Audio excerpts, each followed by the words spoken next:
Oh, I forgot to do. My bad.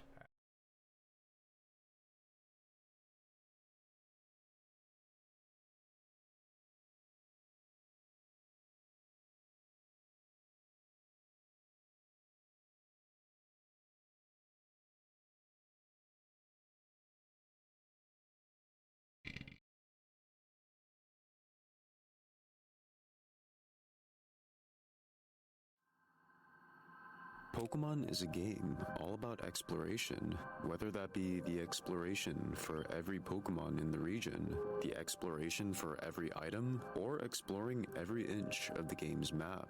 This is a world where it seems like with every turn you take, there's always something new to throw you off.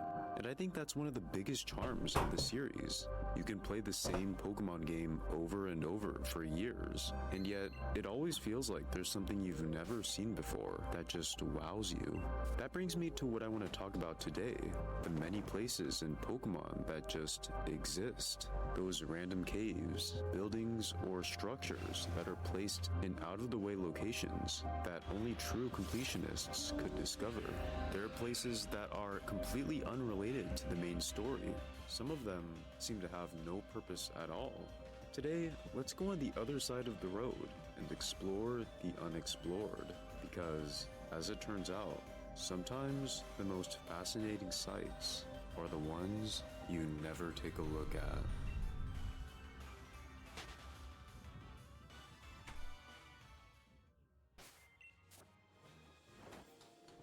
I was late Let's somewhere. start this video with a location that's actually pretty worth checking out, but you likely skip it every playthrough. In the Sinnoh games, on Route 205, there's the Valley Windworks, which is significant because it's where you have your first notable Team Galactic battle. However, I'm pretty sure a lot of you don't really visit, or even have heard of, the second Works location. Oh yeah, the no, Fuego I'm aware about Ironworks. it. In order You to need to access go it, there you have to surf for across the Firestar. river on the left side. The thing is, by the time you get surf, you have zero reason to be here. To make things worse, it's never alluded to by anyone, so the only way you'd ever find it is either through sheer luck or a guide. I guess it makes the discovery of it all the more exciting though. Being an optional location, there isn't anything super important to do here. It's just a huge arrow tile maze that has a bunch of items littered on the ground. However, you do get the flamethrower TM at the very end, which is a pretty great reward, as well as a firestone, which isn't very great. Also, to the south of the Ironworks is the northern entrance to Floraroma Meadow. So if you were ever wondering how to access that part for some reason, now you know.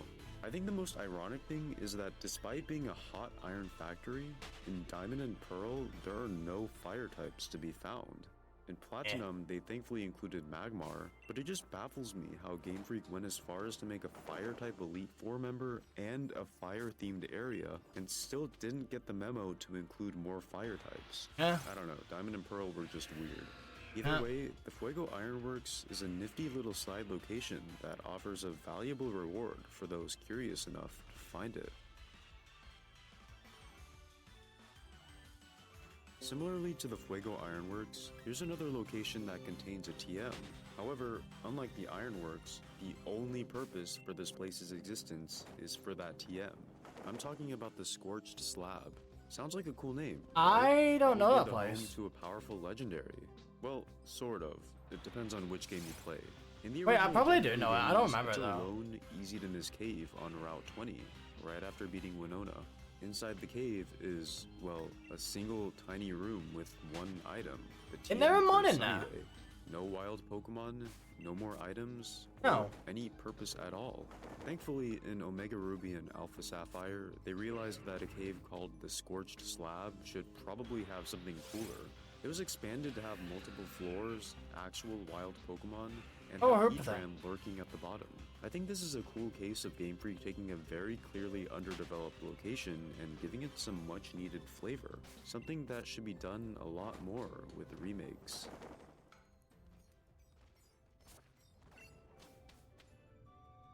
Ocean routes are often overlooked or skimmed through, which is interesting because I feel like getting surf is one of the highlights of your adventure.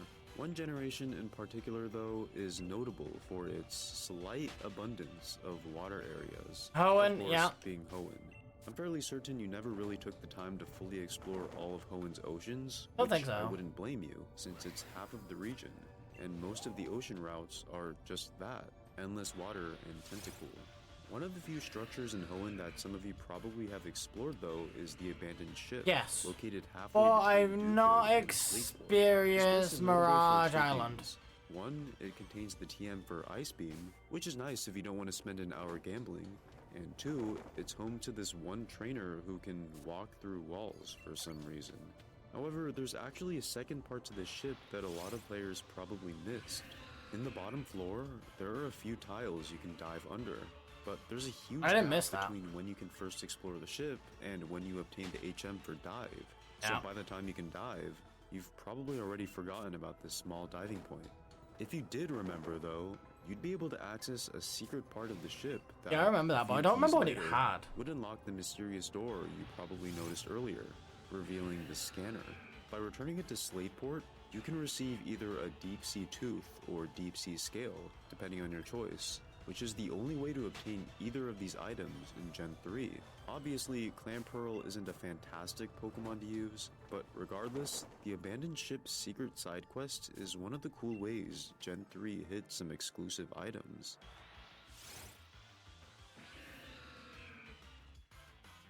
I don't think we can talk about out-of-the-way locations without talking about the Sevi Islands. This unique group Oh. of 7 islands was added in Fire Red and Leaf Green to give Kanto a proper post-game, then never seen again. It's honestly pretty bizarre how, outside of the remakes and Emerald, Pokemon has never mentioned these islands. It's like they forgot about them. Despite their existence being an enigma though, they contain one of the most interesting landscapes in the game, with the latter 3 islands specifically having some very long routes. At the very top corner of 5 Island is Lost Cave, which, as its name suggests, is a seemingly endless maze of identical rooms, similar to Turnback Cave in Sinnoh. The difference being that instead of a legendary being found at the end, you just get a few instances and rare candies. Kind of a pointless headache, but things get even weirder on 7 Island. We're at the very Why? bottom of a long, mountainous path Oh, that'd be by cute. the Tenobi Ruins. 7 mysterious chambers that are the only way to catch Unknown in Gen 3. Besides that though, these chambers serve no other purpose, even though they look like they should be hiding something more. But if you want to get even weirder, on 6 Island lies the infamous Altering Cave. After a long trip from the main city to the very top of the ocean, you'll find this lonely cave that just exudes mystique. There's gotta be something special here, right?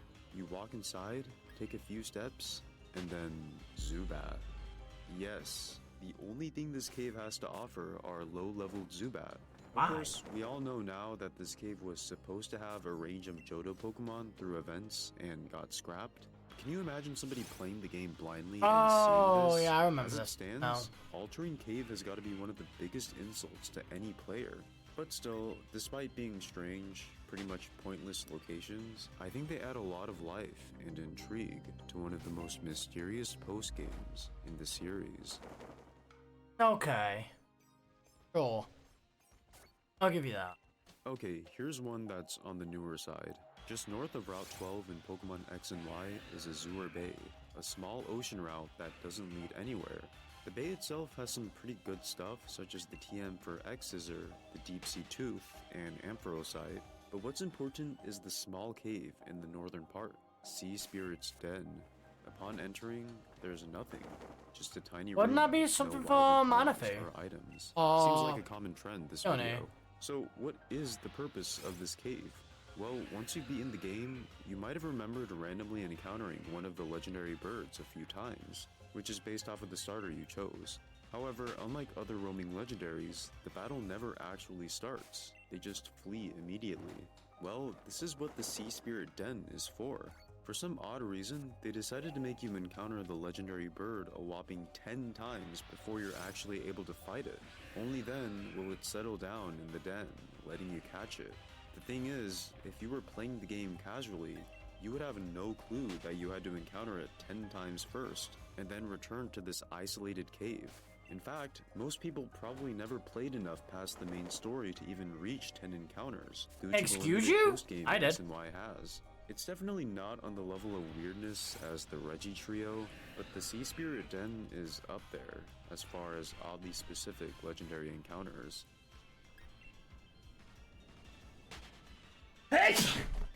Trust me. This one's less of a legit place in the game Yeah. and more so an interesting bit of trivia, and some of you guys probably already know about it, but I thought it fit well in an unusual location video. In the Gen 3 games, there are 3 houses that have a back room blocked by 2 boxes. If you're not the type of person to explore every house and talk to everyone, you might have missed them, but if you have seen them before, it might have made you believe that there was some secret post-game mission, but no matter how far you progressed, those holes would stay forever shut. Yeah, no, So I'm what pretty is? sure they were a Well, mission these gift rooms item, were right? supposed to be part of an e-reader event, but were ultimately scrapped and replaced with other battle towers in their respective games. Interestingly, all traces of their intended function were removed in international versions of the games, but the tiles were never replaced for some reason. And if you use a Nice. walkthrough walls cheat or remove the boxes, the door doesn't lead anywhere. The Hoenn remix did give the Moss Deep City door a purpose, allowing you to access special secret bases of the developers, but the Oh. other 2 sadly never made an appearance again, leaving them as one of the strangest and most pointless features in any Pokemon location. Yeah. Yeah. Finally, I want to talk about a place that I straight up didn't know existed until about a month ago, which is crazy because it's in my favorite generation, Gen 5. Do Oh? you remember all of those piers in Castelia City? Some of the ships Yeah. could be ridden, with the most well-known one taking you to Liberty Garden, letting you catch Victini in the original black and white. In another that? pier, you can take the Royal Unova after beating the game, which lets you battle some trainers and get rare items. I did know However, I recently learned that there's a third ship that can take you to another place, possibly the most obscure place in all of Unova, Unity Tower. You can only access the island after making an international trade, which would give you access to the tower. And after making that trade, the game lets you embark on one of the wildest side quests in any Pokemon game. that. The fuck? Each outside country you trade with unlocks a new floor, with a total of 131 floors representing every country recognized by the game, which includes some really out there places like Greenland and the Congo. That's a pretty big ask. Essentially, each floor acts as a permanent memory of that wireless interaction, no matter if it was 15 years ago or yesterday. I guess Wow. this place is official confirmation that their world is our world and that real-life countries are a thing in Pokemon. Unfortunately, the only way to access this place now is by either using a third-party server or trading with someone on a physical DS. So the chances of anyone accessing, let alone completing, this tower are close to none. And if you have ever completed the Unity Tower, I think you make a good case for being one of the most dedicated Pokemon players of all time. But even if completing it is near impossible nowadays, I still love the thought behind it.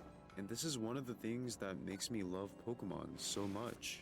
No matter where you turn, no matter how many times you play the same story over and over, even when you think you've seen it all, there's always something that tells you, no, you haven't.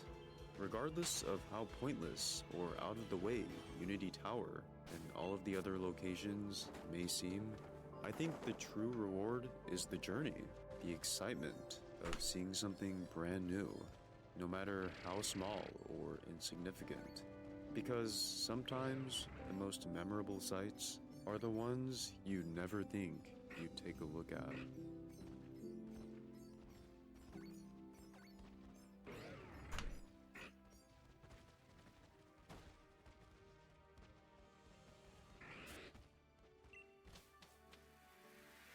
Pokemon is Man. everywhere, whether that be due to the latest hype about the upcoming game, or hearing about yet another fight at Target over cardboard, or through living and breathing the games yourself. It's undeniable that ever since its humble introduction in the late 90s, the presence of Pokemon has exploded beyond its digital confines and into our world. However, along with being the most popular franchise in history, Pokemon has also been known for its plethora of mistakes. the Mew glitch in Gen 1, Hmm. tweaking in Gen 4, or straight up falling out of the world in Gen 9 have become notorious in the gaming world. But today, I want to dig deeper. Instead of focusing on the grand, game-breaking quirks that we all know, I want to explore the hidden errors in Pokemon, ones that you probably have never noticed. Oh, or like, even heard of before. Some just, are so text mistakes. inconsequential that calling them an oversight is almost pointless. But regardless, It's mostly I wanna script talk errors. about these slightly loose screws in the engine that prove even the greatest in the world can make the exact same earthly mistakes.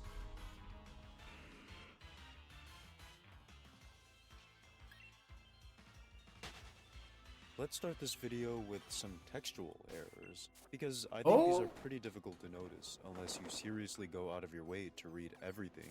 And who does that? It's common knowledge that when referring to a Pokemon as a group, you always refer to them in singular form. For example, you'd say a group of Wooper, or all Magcargo are considered horses, without adding the S at the end. But did you know that this wasn't always the case? Interestingly, there have been a few select instances where Pokemon were properly pluralized. Of course, most of these cases were in the Gen 1 games. For example, Magneton's red and blue dex entry states that it's formed by several Magnemites linked together. We also see this in another multiplication evolution, Wheezing, stating that two coughings can fuse into a wheezing. One trainer in Pewter City even mentions seeing the Clefairies on Mount Moon, only for it to be mysteriously changed in the remakes. I think you get the point. In Gen 1, it seems like all Pokemon just use standard pluralization, but when did this rule stop? Well, this same quirk also occurs. I think it was in early about eras Gen of the 3, right? This is mostly because many of the Gen 1 cards' entries are just copied from the games, but there are a few unique entries, like Dark Machoke from Rocket, that also normally pluralize the Pokemon's name. After some searching, I think the latest instance of a card that had this plural form was Dark Executor from Neo Destiny, all the way in 2002, where it stated that a fallen head searches for other executes. The card also weirdly has Executor's name misspelled, which I'm not sure how that slid through the final quality check, but thankfully that seems to be the end of this grammatical era. If it wasn't for Sun and Moon randomly bringing this back 15 years later, where Samson Oak asks the player if they've caught one of the local Persians. Okay, at this point, I'm just gonna believe that calling Pokemon Pokemons is just a form of slang. I don't know why I decided to look into this so much, but with that, I think we've reached the end of a rabbit hole that has absolutely zero payoff whatsoever. Well, hopefully you at least found it somewhat cool. It's a knowledge Let's move on check. to some oversights with moves. This one's slightly more influential because you probably do take some time to read a new move's description. In over 99% of cases, what a move is described to do and what it actually does are the same. What a shocker. But there were a few instances where Game Freak strangely gave erroneous descriptions or stats to moves. Take the move Vital Throw, for instance. It's a 70 base power move that never misses, but the accuracy is shown as 100%, implying that evasion changes can make it miss. Oh yeah, true. This specific error is It should found in just a be lot of status moves throughout Gen 3, like helping Dash hand Dash, I or believe. softball. I'll just find. Another weirder example of a stat being wrong is with the move Nature Power, which supposedly has a 95% accuracy. The thing is, Nature Power itself isn't an attack. It calls out a different move depending on the terrain, making that So accuracy it don't stat actually have a meaningless. base, The weirdest part is power that stat. Game Freak fixed this specific oversight in Fire Red and Leaf Green, and then reverted it back in Emerald. Definitely a head scratcher. But the biggest they have different offenders teams are on a it, few wasn't it? examples of descriptions being flat out lies, of which I found two. First is Razorwind in Fire Red and Leaf Green, which apparently is supposed to have an increased crit ratio, which it doesn't. At least it doesn't in Gen 3, which ironically is the one generation that removed that effect. Not that the crit rate makes it any better. But then there's Miracle Eye in Diamond and Pearl, claiming to allow the user to always hit ghost types, when What's a that move actually do? actually allows the user to always hit dark types with psychic attacks. Ah. In fairness, these two moves are ones you'd probably never use. With Miracle Eye, like, I'd never really nothing really checked it. Lost. The opening scene. For most, it's something that you repeatedly mash the A button for to skip it and get to the game. I'd watch After that shit. Who has the time to watch a 1-minute trailer of the game every time they boot it up?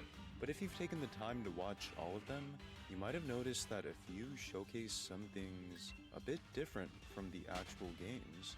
Specifically, each of the Gen 4 scenes have a few things off about them. In the Sinnoh intros, a few NPCs and objects have been altered. For example, in Route 204, the trainers are all positioned differently from how they You're actually right, I are. never realized that. And in Eterna Forest, the Moss Rock is completely absent for some reason. Which is in the Marvel and top Soul Silver, left a at the few beginning. buildings and structures are different, like the fence by Professor Elm's lab being absent, and the Oh. shrines in Ekritique City having different colored roofs. You're There's right. also a scene showcasing the 3 starters, featuring a Cyndaquil sprite that doesn't exist anywhere else in How any of the Gen 4 do I games. miss this This is shit? probably due to the opening intros being created sometime during the beta stages of development and not being revised later. Although, honestly, it's something that only the most observant of players probably would be able to catch. Okay, this is a really small one, but I thought it was kind of interesting to point out. We all know that N is the fastest speaking character in the entire series. He's the only character to speak at a text speed higher than what's selectable in the options menu. That's However, not a... interestingly, there's one instance where an NPC has been able to speak slower than what is normally possible. In Oh? the northernmost It gets house us? No. in Driftvale City, there's an old lady to the left who, when talked to, speaks noticeably slower than what you'd expect. I remember How? the first time I talked to this NPC for no reason other than pure curiosity, and thinking that this was some sort of weird intentional design, since they're old. But every other old NPC speaks normally, so it's just a random oversight that causes this single character to talk like this. As far as I know, there aren't any other NPCs in the entire series who have this glitch. There's But so if you many found black and any white other stuff I instances, fucking I'd be completely really stoked missed. to know. That's really cool. Next Same up, way with we have a Heart pretty Soul, cool Soul one Soul, that a Heart fan Gold sent Soul in. Soul. In Gen 4, we got the Type Berries, which allowed you to take 50% less damage from a super effective move for one Okay. turn. This was a pretty nice defensive addition to Pokemon who were 4 times weak to a certain type, like Tyranitar to fighting moves and Gyarados to electric moves. That's cool and all, but there's an interesting little quirk that only existed in the Gen 4 games that involved the move Endure. You see, if you had a Type Berry and you used Endure, instead of losing half of the HP that you would have lost, or going down all the way to 1 HP, you'd be left with half of whatever amount of HP you had before being Huh? hit. That means that if you're at full HP and endure a super effective hit that would have taken you out, you'd have 50% of your max HP. That's even kinda though nutty. Numerically, it should be 1. This is apparently due to how Endure functions in Gen 4, capping the total damage taken to your remaining HP minus 1, but applying that effect before the Type Berry kicks in. I'm not sure if Oh! there's any practical usage for this, but it's still a weird little There might mechanic not be, but exclusive it's still to cool. Gen 4 games. Thanks a lot to Josephine Lilith for mentioning this one. Have you ever wondered what's the least amount of damage you can possibly do in Pokemon while still attacking? Like, let's imagine a level 1 Chansey attacking a level 100 Shuckle with something like Pound. That's won, gonna right? deal no damage, right? Well, Game Freak graciously made it so that no matter how weak your attacks are, you'll always deal at least 1 point of damage. It's kind of touching in a way. Like their way of saying, you may not be there yet, but you put in the effort to attack. That's all that matters. However, it turns out that in all of Pokemon's history, there have been 2 very situational ways to actually deal 0 damage while still attacking. The first Oh? was, of course, all the way back in Red and Blue, where if you used an attack that's 4 times resisted by an opponent, and your attack stat was incredibly low compared to their defense, like a Weedle versus an Onix, the game would simply say that the attack missed. But even if you spammed the attack over and over again, it would just keep missing. So it's not that the move is really missing, but you're dealing so little damage that the game doesn't know what to say. But there's also a lesser known way to achieve this same result. which just so happens to be in the very best generation, again, Gen 5. For some reason, while the damage calculation mostly works normally, it calculates halving effects like Reflect and Multiscale after the final rounding, meaning that if you have an incredibly defensive Pokemon that also knows Reflect and have it set up, if the opponent is weak enough, you will lose 0 HP. Unlike Gen 1, however, the game acts as if the move hit, but the HP bar doesn't go down. Dude, that's Obviously, really the jank. likelihood of you actually stumbling upon one of these situations is near 0, but it's pretty cool seeing a Pokemon deal so little damage that the game recognizes it as absolutely nothing. The world of Pokemon is one that seems as if it was made just for you. It's a world that unfolds uniquely based on the player, a world that lets you play however you want and be whoever you want. If we get 100 resets for an hour, I'm gonna go get a cup, There are always barriers. a cup of water. In life, they may be psychological or financial, and in Pokemon, well, they're probably just an endless ocean of trees. To end things off, I want to talk about the barriers that exist in Pokemon, and more importantly, the existence of broken barriers. What I Wait, like to there's call broken ghost barriers? tiles. They're the remnants of arguably the biggest oversight that any developer could possibly make, because one wrong move, and you could find yourself walking through a rock, teleported to a house that doesn't exist, or be completely erased from the Pokemon world. We'll start off with the Gen 2 games, which, while they don't have any ghost tiles, do have something pretty peculiar hidden beyond the border in one city. Olivine doesn't appear to be super noteworthy at first, really only being special for the SS Aqua, which allows you to travel to Kanto and back. However, if you were to walk through the trees, in the top left corner lies a single warp tile that leads to a secret house. Inside, the woman talks about the Ecruteak Pharmacy, which implies that perhaps Cianwood City was originally not meant to exist at all. In order to access this house, you would need to hack the warp tile as well, which makes it all the more bizarre why out of all of the lost Gen 2 content, this one insignificant house was never removed. I guess, in a way, it's become the most fascinating thing in all of Johto because of that. Perhaps we could have gotten a less depressing Kanto if the developers took the time to remove it. In a similar vein, I also discovered some interesting random objects in Pokemon Black and White. I never saw You can that walk before. through Walls cheat in the P2 laboratory by walking directly south of the exit. There's a random assortment of tables and trash cans in a white Oh wait, room. what the fuck? I'm not sure why they're here, as neither the table or trash can are anywhere in the actual lab, so it's not like some internal storage. I'm guessing that perhaps the lab was originally going to serve some greater purpose in the plot, but was eventually scrapped and pretty much left as an out-of-the-way Easter egg in the final game. I'm not aware of there being any other instance in the Unova region where there's a cluster of random stuff lying around the outer edge of a room. Bizarre. But now, let's go over some actual ghost tiles and instances where you or someone else can walk beyond the game's barriers. In the Gen 3 games, it's pretty well known that there are a few trainers who will go to absurd lengths to battle you, so much so that they'll walk through walls to reach you. This strangely only occurs in the English versions, where a few trainers were given slightly further sight, probably to create some double battle traps. It's pretty funny and unexpected when you think you've outsmarted a trainer, and then they just phase through a solid wall to talk to you. However, what about you being able to phase through walls? Well, That's this is interesting. actually possible in a few select locations, notably in Gens 3 and 5. For example, in Ruby and Sapphire only, there's a specific tile in Sootopolis City that can be walked on, Oh, what the fuck? despite being intended to be a solid slope. In the same city's gym, you're able to walk into the wall behind the bottommost ladder. However, the coolest glitches happen underwater. You see, the diving mechanic can be a bit buggy, which is probably why it became almost non-existent outside of Hoenn. Specifically, if you perfectly timed the B button when walking into a door, the game would ask you if you wanted to return to the surface, which, if you chose to do so, would result in some pretty cool things, like being able to walk on water and even trapping yourself in an out-of-bounds part of the ocean. Lastly though, there are quite a few tiles in the Gen 5 games that can be walked through. In the 7th gym in Black and White, there's this rock that can be walked through. That's allowing crazy. you to avoid the final trainer, which might actually be helpful if you're doing a speed run.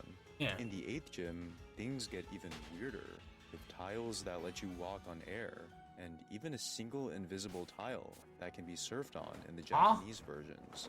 If you for some reason choose Would you to fish save on the that game, though?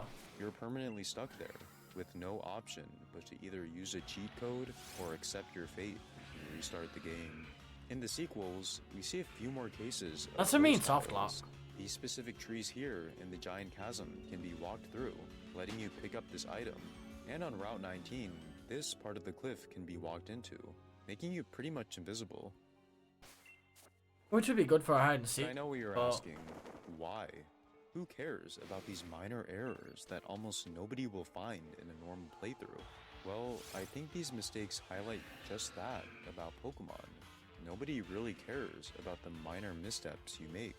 Sure, Scarlet and Violet being released as a glitchy mess is probably a bit too far, but besides them, older Pokemon games have always had their fair share of glitches, some being unintended mechanics like the Badge Boost glitch or Mew glitch, and some, like these, just being fun discoveries that give a wow factor in a game that we think we know all too well. But the fact remains that this is Pokemon. This is the game we all grew up knowing and loving, despite their flaws and their small issues. Should they be taken note of and fixed in the future? Absolutely. But the point is, if you can forgive Pokemon for its small mistakes, I'm sure you can forgive yourself for yours too. Oh, Don't be too hard fuck on yourself off. there. It's an adventure.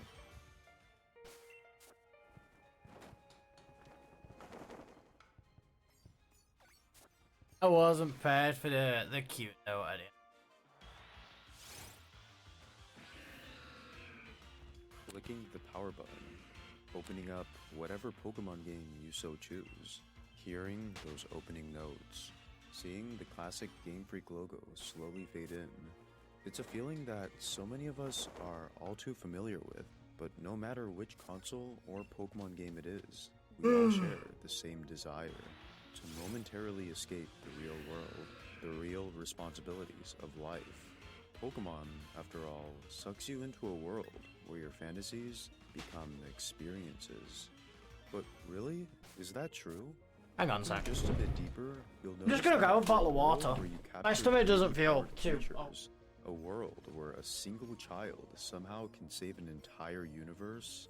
A world that seems so far detached from reality. The fizz ain't gonna help, There but are fuck it. genuine It'll nuggets of do. wisdom in places that may It'll seem do, so donkey, it'll do. insignificant, but really, they show just how alive and alike our two universes are.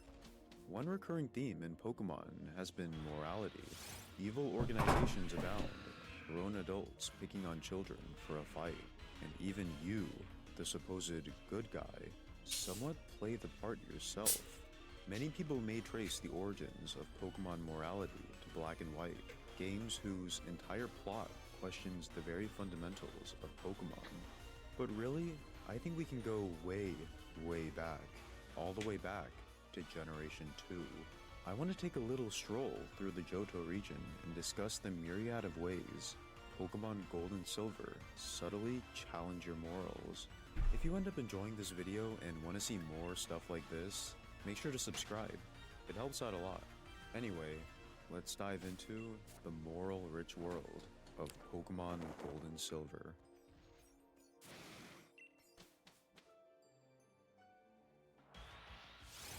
Starting things off at the very beginning of the game, we have some basic, very subtle features that don't appear to be very morally compromising at first, but carry some slight undertones upon closer inspection. You see, Generation 2 featured a ton of brand new additions, such as breeding, shinies, and new types. Obviously, compared to Gen 1, the Johto games felt like a massive leap in quality and immersion. The world felt so much more alive. Two features in particular that stood out are the revamped friendship and gender mechanics. In the original Red and Blue, Pokemon were all genderless, with the exception of Nidoran, who were kind of like a proto-attempt at gender. It made perfect sense for them to add gender to Pokemon, since how else could they reproduce?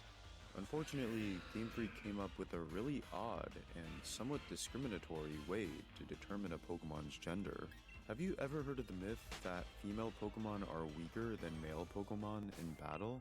That sounds really outlandish, but it's kind of true. Well, I'd say it's not a myth. It's This table depend shows on how their attack DV, right? DVs, or basically Gens 2 IVs, determines gender. As you can see, for Pokemon with a gender ratio, Pokemon that have the lower end of attack DVs will be female, while Pokemon with the upper end will be male.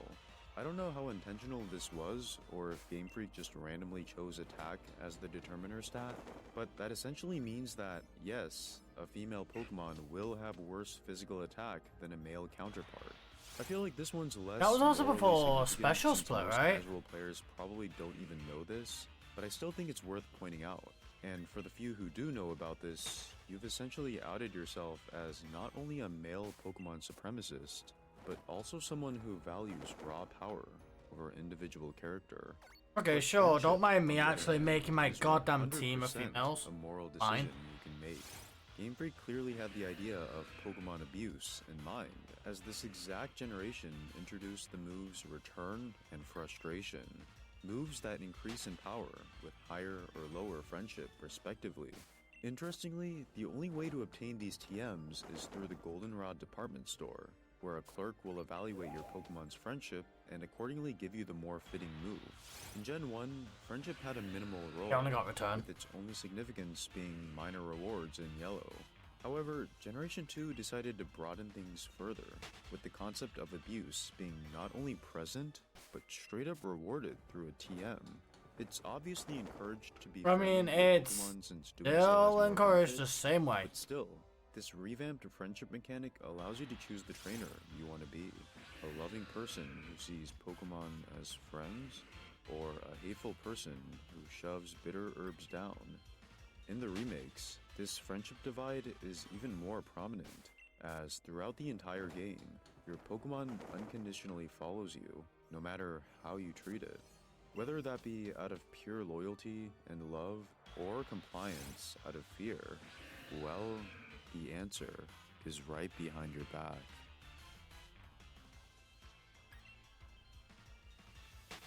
Another aspect of morality in the Johto games lies in the many side quests or interactions that you'll face throughout your journey, which I you guess may I'm an not evil have thought trainer of. nowadays because I In will just use fact, herbs pretty much since as soon as they're you begin the game, cheaper. you're tasked or As long as they're forced not to help tied Professor to Elm by a delivering an egg to him.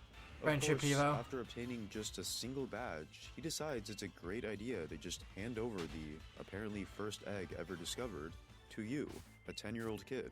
And because of this incredibly blind and pretty foolish trust on Elm's part, the fate of this lone egg and the understanding of Pokemon as a whole is completely in your hands. Just like a scientist discovering a new species, or a breakthrough in mathematics, or a discovery in an intricate crime case, whatever happens next is up to you, and only you. You can choose to follow through with your promise and show Togepi to Professor Elm. You could simply release Togepi after it Didn't really. hatches, or you could use it as an arsenal for your team to dominate the game. I mean, if you think about it, who's to stop you? Who is Togetic's gonna not a know? good mon, so Depending on your desires and personal values, you can choose to either assist in a major Pokemon scientific breakthrough or withhold everything for yourself, I just forever don't hindering the think to go progress with of the every professor with Pokemon it. researcher in the world. So, for those who Too play out of the way. Pokemon Gold and Silver, I have to ask, are you a pioneer of science or a fiendish gatekeeper of knowledge and power? I guess I'm a gatekeeper. Just This because sort of it's not in the honor way. system is It's found not yet in. again in two separate instances. Not on the first way. right after Goldenrod, and the second in Cianwood City. I'm sure you all know about Kenya the Spearow, and most of you probably snag it in every single playthrough. I mean, I can't blame you. Fearow with boosted Actually. EXP? That's a steal, literally. This Spearow, after all, was never supposed to be yours to begin with. The security guard explicitly states that it's holding a piece of mail, meant as a reply letter to his friend on Route 31.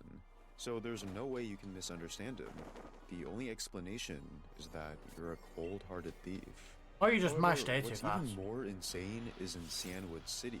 One of the houses contains a seemingly frightened person. By talking to him, he states that all of his Pokemon were stolen by none other than your rival. every Pokemon That's fucked. except for one, a Shuckle. You're tasked with keeping it safe for just one day and then return it back to him. Except the game never forces you to do so.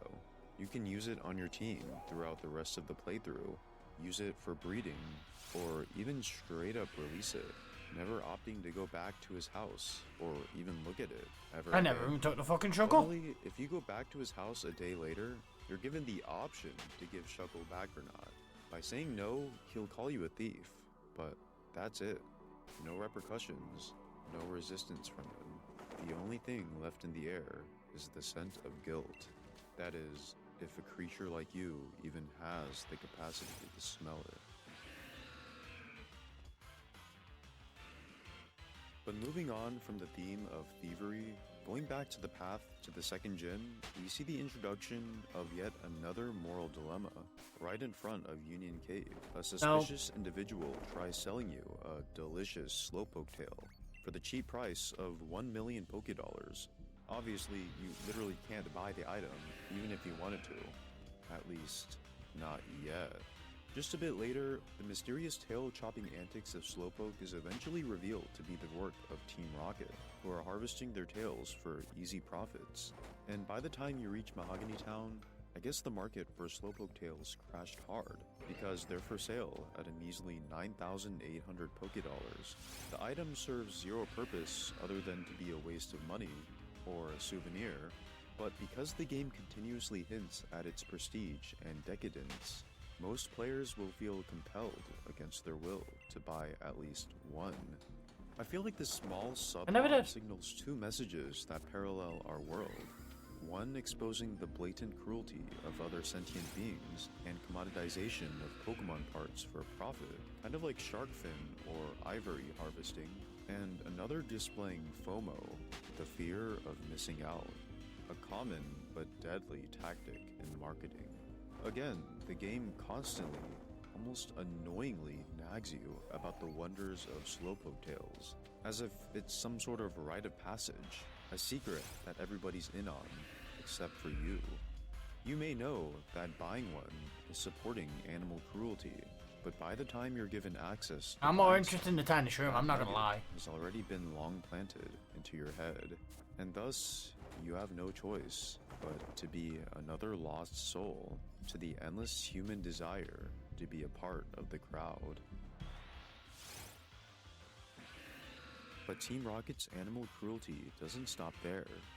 North of Mahogany is the Lake of Rage, a place Oh, that's all Red Gyarados the time. rage in town because of a strange phenomenon going on. Chatting among the locals, you'll hear rumors of Magikarp suddenly evolving into Gyarados far earlier than they should. Upon inspection, you'll soon realize that this is yet again the work of Team Rocket. While Slowpoke were being harmed with the intention of monetary profits, these Magikarp are being prematurely evolved, most likely as an easy shortcut for world domination, as an army of Gyarados would easily be able to destroy most of Johto, or at the very least make way for the capture of Lugia. But where this falls onto the player is the most notable feature of the lake, the single shiny Gyarados in the center. The game continuously hints at the existence of altered colored Pokemon. You've never seen it yourself, so you assume it's some sort of spectacle for only the best of trainers. So when you encounter it, you have no choice but to catch it. You'll get a free shiny of a powerful Pokemon. But thinking through it a little bit more, after understanding the torture it and many other Magikarp endured, by capturing it and using it in battle, are you really the hero, or just the scavenger of an organization's horrific abuse? Call me what you will. For these last two examples, I'm gonna slightly zoom out from the Generation 2 games and take a look at the remakes, Heart Gold and Soul Silver. These games expanded on the morality in the Johto games in one common way: power. Let's talk about arguably the biggest upgrade in these games from the originals, the Safari Zone. In every single generation that it's been present, the Safari Zone has been a beloved attraction for players. It's where you can catch some of the rarest and most powerful Pokemon in the game. like Tauros, Executor, and Dragonite. In Gold and Silver, the Safari Zone is not present, likely due to storage constraints. But of course, in the Gen 4 remix, with much more space available, the Safari Zone was reintroduced. However, along with making a few Johto Pokemon actually reasonably obtainable, there was also a new mechanic to spice things up. When you first arrive, Walk up, the eh, Lord right? Baoba assigns you 2 missions. The first is to capture a Geodude, and the second is to catch a Sandshrew. Oh? This may seem like a harmless test for the Safari Zone's biodiversity. Its true purpose is to test out the customizable habitats. You see, the Johto Safari Zone isn't just any ordinary wildlife reserve. No, it's not even about housing Pokemon that are vulnerable. It's a profit generator with inquisitive trainers as its target. Want to catch a rare Pokemon? You're going to have to completely alter the local ecosystem just to find it.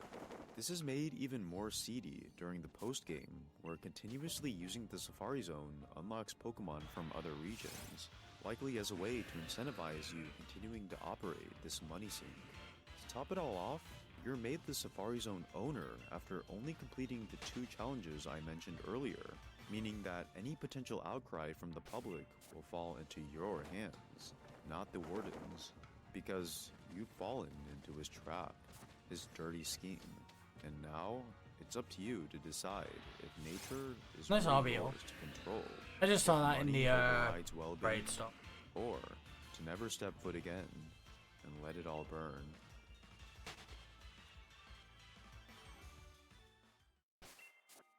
Finally, I want to talk about possibly the most thought-inducing event that Pokemon has ever done, the Sinjoh Ruins. This is a very enigmatic place, not marked on any known map, only ever 2.7 accessible in Heart Gold and Soul Silver, and only under one nearly impossible condition, having an Arceus in your party, the god of the Pokemon universe, who is only obtainable through a few incredibly limited events. But through the power of dedication, or just an action replay, you can be transported to this temple. Inside, you're given the choice between 3 forces: time, space, and distortion to bring into the Johto region, and for you to harness the power of. As Arceus channels its power into you, for just a brief moment, you become the deity of the Pokemon universe. The power to shape or crumple the borders of reality is in your hands, and after making your choice, the infamous cutscene plays.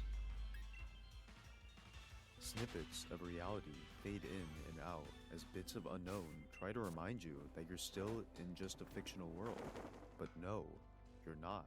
As pixelated images of the sky descend into nature, cities, roads, and the very fundamental atoms that shape our universe, the message becomes crystal clear.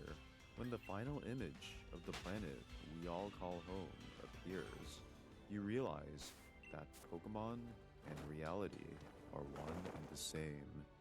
There is something so different between the 2 universes, yet at the same time, so many things remain constant. And what Arceus and every other event here ultimately wants to scream to you is that this world, this life, this reality is all yours. So why on earth are you still lying to yourself?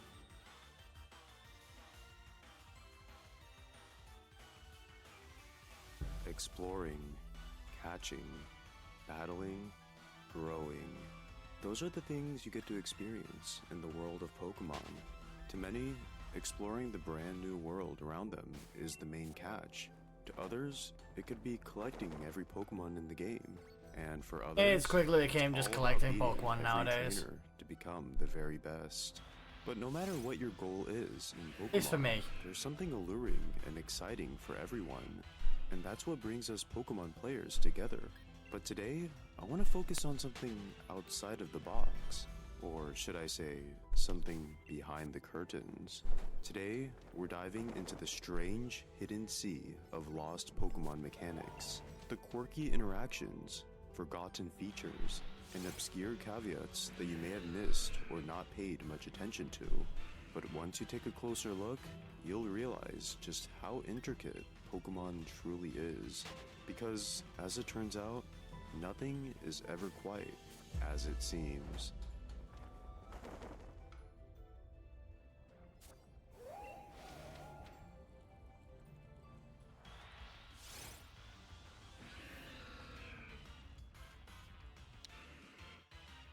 Hidden Power.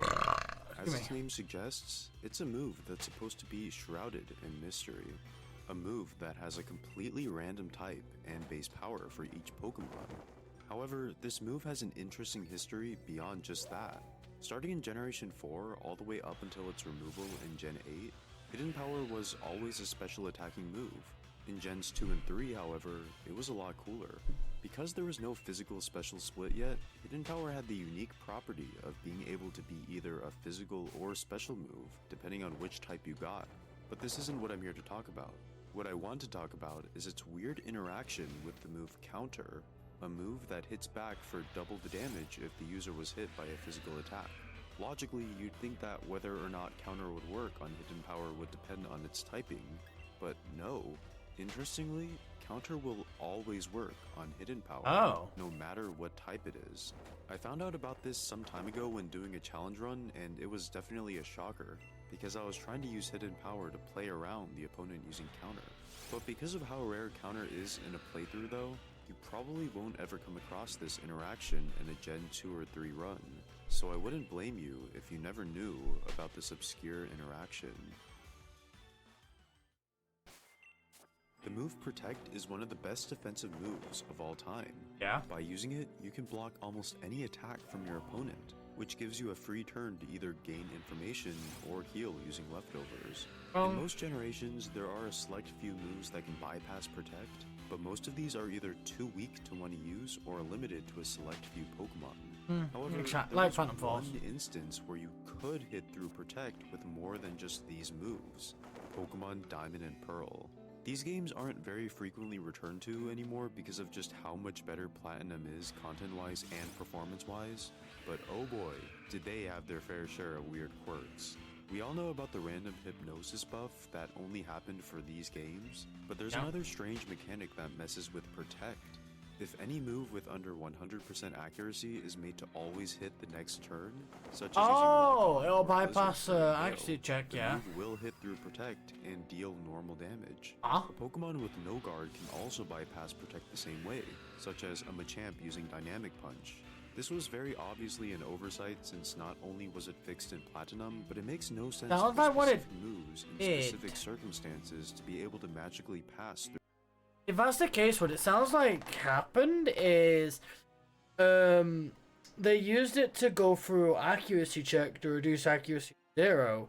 Therefore, anything that does bypass accuracy would quite reasonably just hit through Protect. But that's crazy. No, I didn't know that. That's cool. That's interesting. I did not know that, and that's cool. That's knowledge.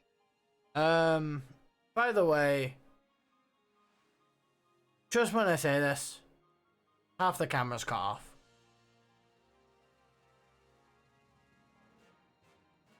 See? Yeah, I had plenty to see, it's just, yeah. I guess I do this and just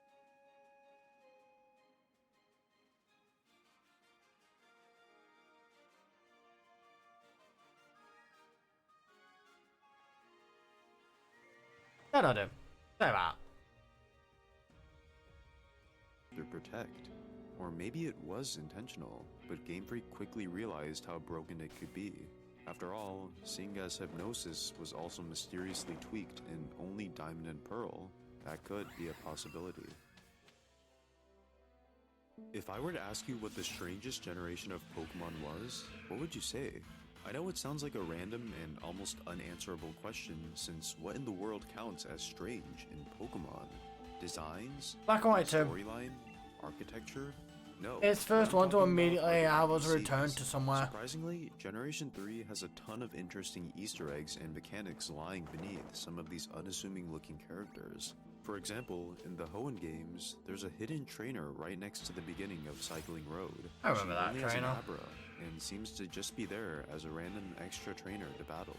However, those who pay close attention might discover that this exact same trainer can be found on Five Island in Fire Red and Leaf Green, but Oh. with much stronger Pokemon. Perhaps this confirms that the Kanto games occur after the Hoenn games?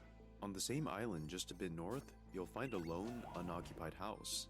After doing a short side quest, you'll get to meet Selphie, who asks to see a random Pokemon from the player's Pokédex. If you happen to have that Pokemon on you, you can receive a reward from this small table. This just so happens to be the only single player way to obtain luxury balls in Fire Red and Leaf Green, so this side quest is actually pretty valuable. But what I really want to talk about are the old guys in the Hoenn games. You might have noticed that in the Mauville City Poké Center, a weird old man will be sitting in the top left.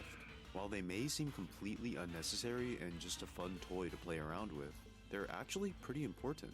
Which old guy you'll get depends on the last digit of your trainer ID number, and their purposes range from giving you weirdly specific info about things you've done in the game, to singing super cool songs, to trading furniture, which is the only way to get certain version exclusive furniture pieces. Oh. Because you're limited to only one interaction and one old guy per game, in order to get the full old guy experience, you would have to mix records with other Gen 3 games.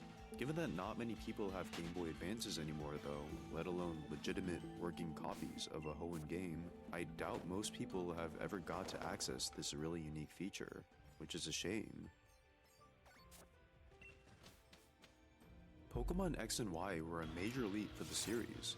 Up until these games, every mainline Pokemon game was in 2D and subsequently used 2D sprites and battle backgrounds. However, with the Gen 6 games, for the very first time ever, we got a fully 3D traditional Pokemon I really game. enjoyed X and Y. Sprites were replaced with 3D models. The main character finally learned to walk in more than 4 directions, and Yeah, the world 8 was in directional true movement. 3D. However, underneath the flashy exterior, Game Freak decided to add a tiny little mechanic to the battling system that most people probably completely missed. When in a wild battle, have you ever noticed that sometimes the battle background is a bit different? If you take a closer look each time you battle, in some routes you'll see that there's a slight variance in the objects in the background. Well, Yeah. turns out this isn't just there to add flavor to battles.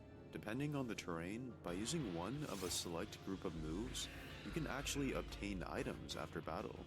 For Wait, what? example, in snow areas, by using Hyper Voice or Rock Slide when an iceberg is visible, you'll receive a Never Melt Ice after battle. Oh. By using Razor Leaf on a pile of grass, you can get an herb.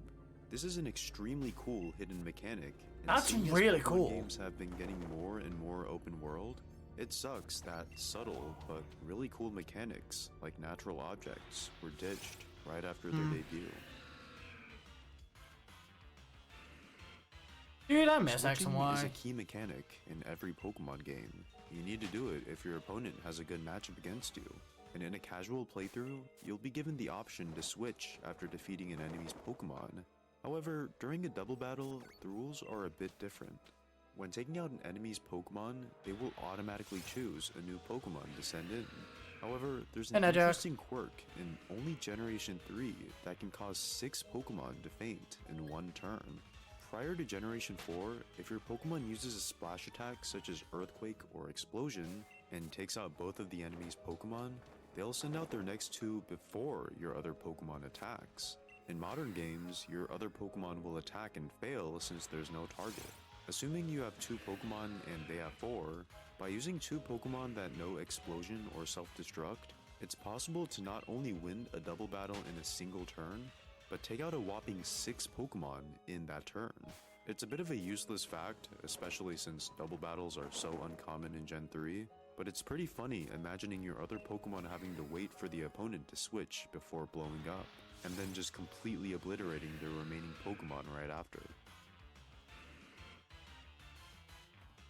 In 2007, with Pokemon Diamond and Pearl arriving on the new Nintendo DS, Game Freak decided to take advantage of that internal calendar function with a few secret Easter eggs. To start, I'm sure you've all heard about Diamond Dust before, a special weather that replaces hail on certain days, such as Leap Day I and think. Junichi Masuda's birthday.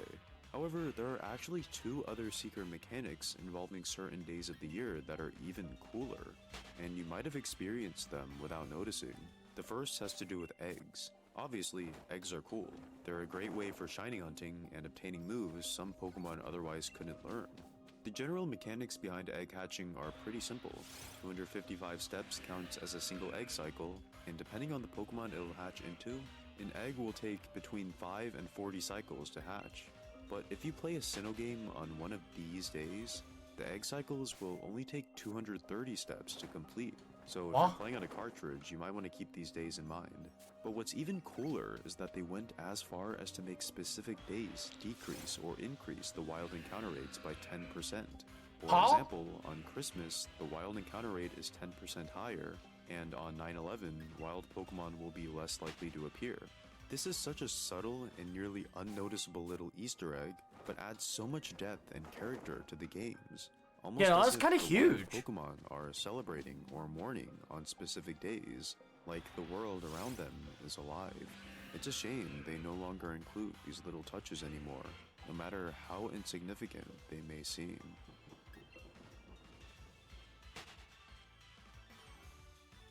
The original Pokemon Red, Blue, and Yellow are infamous for their myriad of unintended mechanics as a result of bugs. With a few wrong moves, you might find yourself in an ocean of numbers and tiles, or you could get your hands on a level 255 Nidoking at the start of the game. And of course, the battling system is an absolute mess. You can miss 100% accurate moves, have the game tell you a move is not very effective when it is, and even straight up deals 0 damage. But there's a strange quirk involving learning multiple moves at the same level. If a Pokemon is supposed to learn 2 moves, like Reflect and Light Screen, at the same level, it'll only learn the first move in the list. The only instance this can happen in Gen 1 is in Yellow with Vaporeon, who is supposed to learn both Haze and Mist at level 42. Therefore, the only way to get Mist on Vaporeon is by leveling it up through the daycare. It's safe to assume that because these events were so rare, Game Freak simply overlooked making them work properly, a pretty common Gen 1 occurrence. Finally, let's talk about the greatest lost mechanic in Pokemon, the Game Corner. Now over 15 years since its last proper appearance, this was the place where most kids got their first experience. I didn't know, thank you. Given that it's a game made for wait, children, the you'd expect game's that the Game loud, Corner though. functions in a pretty simple way. Just press A to stop the slot machine or roulette, and hope that your timing is perfect to win the big prize. But this actually isn't the case at all, because it turns out Better? that the mechanics are far more intricate than just good timing. Let's first take a look at the slot machines. At normal speed, it looks like the reels stop as soon as you press the A button, but you might have noticed that sometimes you'll get 2 sevens perfectly lined up, only for the third hang to on. just barely miss the correct spot. If you're a real cheater, you might have tried reloading the save state over and over again to try to get that perfect lineup. Well, I hate to break it Better? to you, but you will never land that perfect 7 due to how the machines are coded. You might have heard that certain machines have better odds than others, which is partially true. As soon as you start playing, the game calculates a random set of probabilities for each possible outcome, and these probabilities vary with each machine. But which machines have better odds is entirely random. I don't know if that's better. Then Okay, it cool. predetermines if you'll win or not once you place a bet. If you're predetermined to win, the game chooses a Awesome. random bias to increase the odds of a certain winning And you are matchup, messing with like the audio Lego on the boards actual or player, through right? Dynamite. If you slow the game down, you'll notice that the reel doesn't always immediately stop when you press A, but instead rolls a few more times until it stops at the biased outcome. Unfortunately, there's no way to know when the reel will instantly stop or roll a few times. This was most likely added to simulate a real-life slot machine. However, what's more interesting are the Hoenn roulette tables. You bet on either a color, Pokemon, or spot, and if the ball lands there, you win. However, it turns out that the odds of winning can be skewed in your favor in 2 interesting You starting to hear a ways. difference. Firstly, if you play the roulette in the morning, the ball actually tends to roll in a more predictable pattern, allowing you to Because if make you more don't, then I don't know what to educated tell you, bets. mate. The second I feature really has don't. to do with Talo and I Shroomish. don't know what If to a tell ball you, gets because caught that's between 2 other actually balls during a fairly round, loud. You'll see an animation of Talo or Shroomish moving it to another location. seemingly completely random as to where it drops Like it. on But the cool part is that these two audio Pokemon mixer, actually that's almost as aren't loud just as I there am. for looks and were not randomly picked. Fascinatingly, if you have a Tailo or Shroomish in your party, when this event occurs, they'll have a higher chance of dropping the ball While into the a random actual spot. And While the actual game itself is barely even registering on the audio mixer.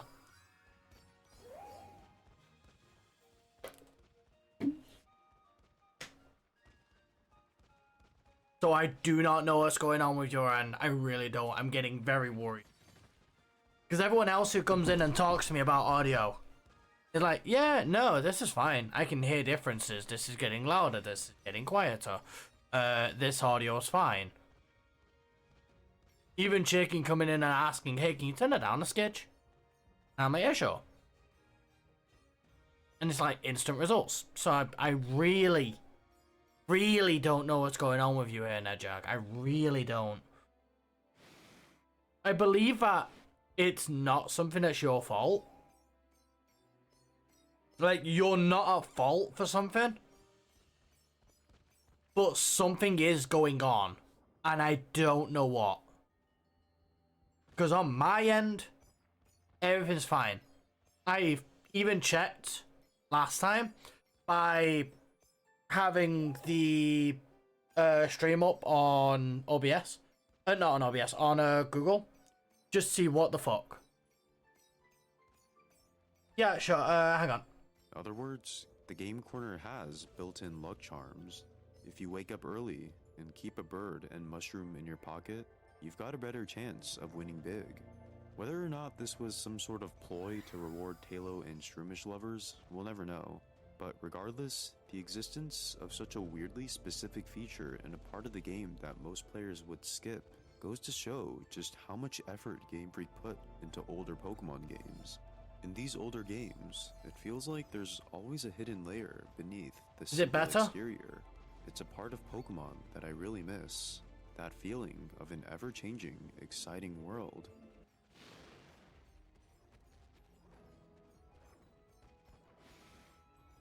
I had to turn it back down because you said it weren't changing, even though I started to bring it up to about as loud as I was. So I had to turn it back down. Keep that in mind, but it should still be louder than the game.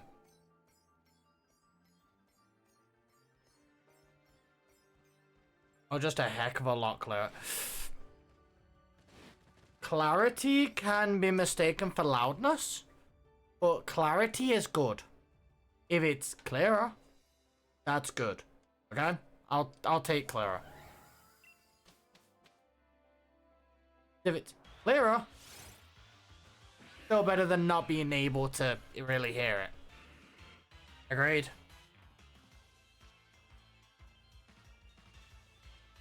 So, yeah, I'll run the videos again. If it's clear, assume loud enough, okay? It's the easiest way. Because as I said, I'm looking at the audio levels and everything. And my mic is cleanly hitting yellow, hovering around the area where it's just barely not in yellow, or is in yellow. The game is like way down. Like we're talking minus 32. It is barely spiking to 15% of the bar. And the video audio is around 50. Still in white, still pretty clean. Sometimes gets about 60 up the bar, but it's not touching yellow. I tried to keep that shit a decent space away. Well, hang on. Kind of distance the actual thing. How much I need. Oh, here. So yeah.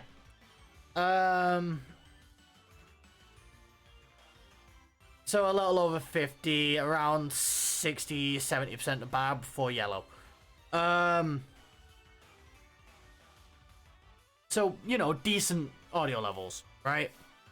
So just, yeah, if it's clear, assume it's loud enough, because that's how it's supposed to be. And Anyway, what these obscure we'll keep mechanics playing. tell me is that sometimes the spice to life is venturing outside of the box and turning a new leaf over, because oftentimes adventure lies in the most unexpected places. How about that? I'm just getting random Pokemon videos, by the way, because I'm losing my goddamn mind.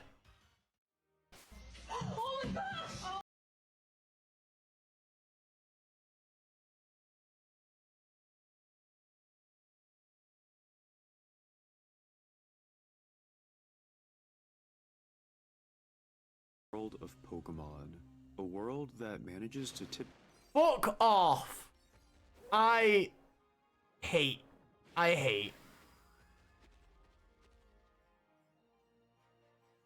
Did they actually grab a computer mouse in a bin?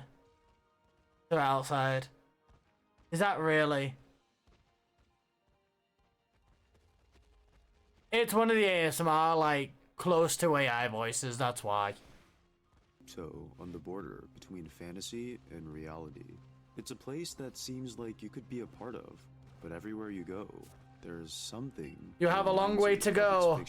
I am almost three times that. You have a long way to catch up to my infinite reset world. Nah, I'm kidding. No, I do hope you get it soon, though, because that's fucked. That might sound surprising, since the landscapes don't seem all that different from our world. Yeah, I mean, I gave you your quid. You realize I gave you. Look, you won, man. aren't quite how they are. You got your in money. real life. With Legend ZA around the corner and being focused on architecture, I wanted to take a look at the intriguing and sometimes disturbing world of Pokemon cities.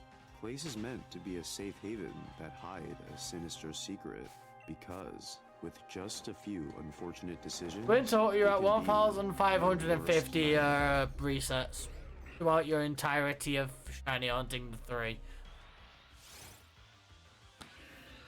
Imagine seeing the first specks of sunlight after a grueling hiking trip. You've just earned your first gym badge and are on your way to get your second, the second step in becoming the very best. You hop down a few ledges, take a quick rest at the Poke Center, and then you find yourself stuck forever.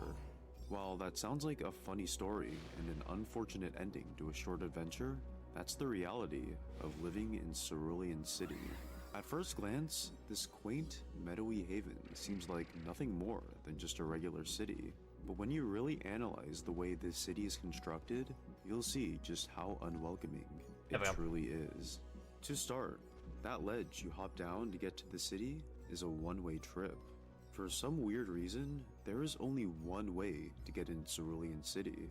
Up north to Bill's house, your rival waits to ambush you, and if you're not prepared, he won't let you pass.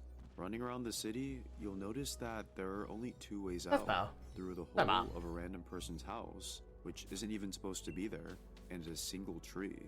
I talked about this in a previous video, but to sum it up, if you were born in Cerulean City, the only way you could ever leave would be to cut down the small tree in the south. But if you don't have a Pokemon that knows cut, well, I guess you're gonna have to get comfortable at home, because home is the only place you'll ever know.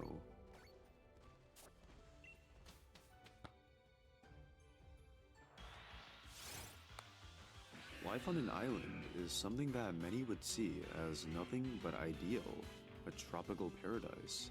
I mean, who wouldn't think that? Nice. Every day you get to wake up greeted by palm trees waving their leaves, the scent of fresh ocean water, and the peaceful coastal breeze that we all crave so much.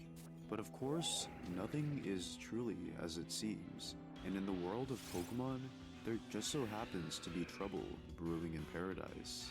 Meet Cinnabar Island and Cianwood City. These two towns are already oddballs due to how out of the way they are.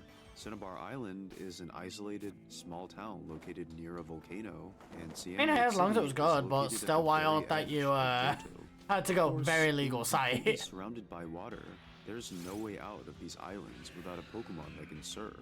And with the help of an Abra, you could find yourself stuck on one of these so-called paradises.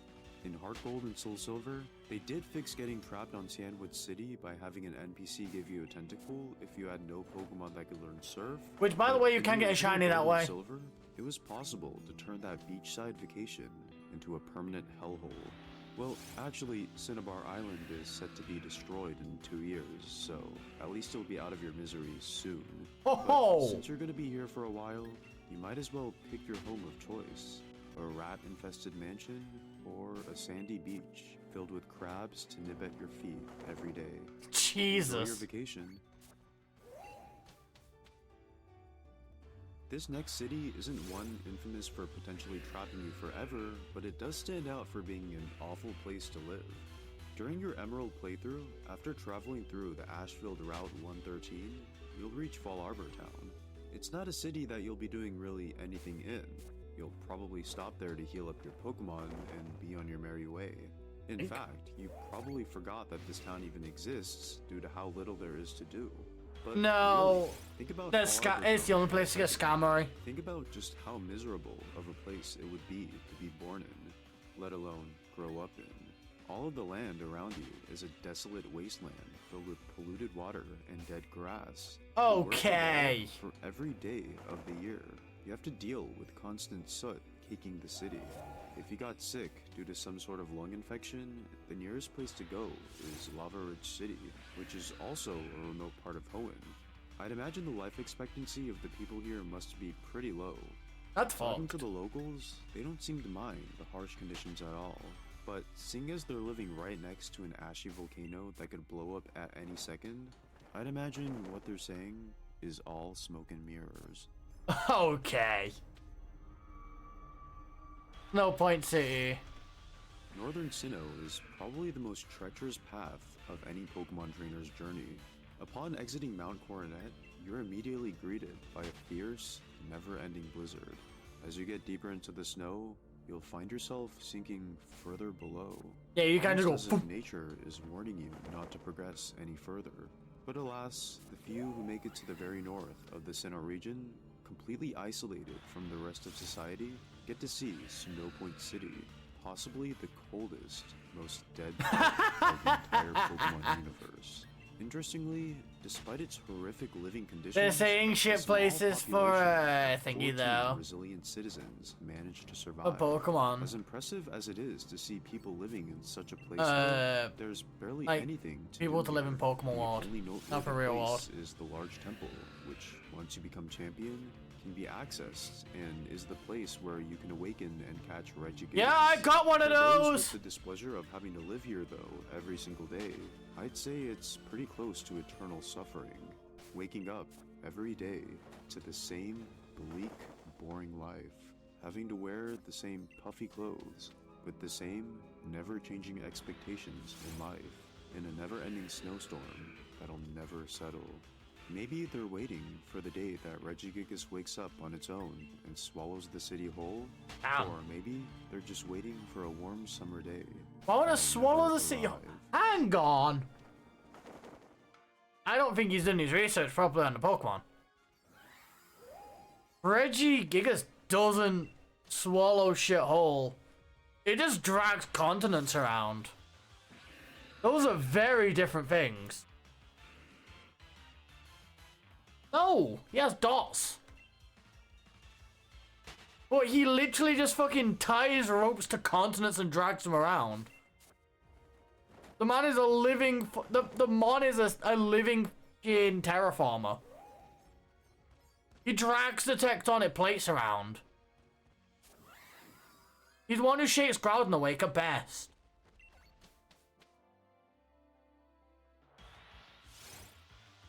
So I don't know, man. That's a load of bullshit, but hey.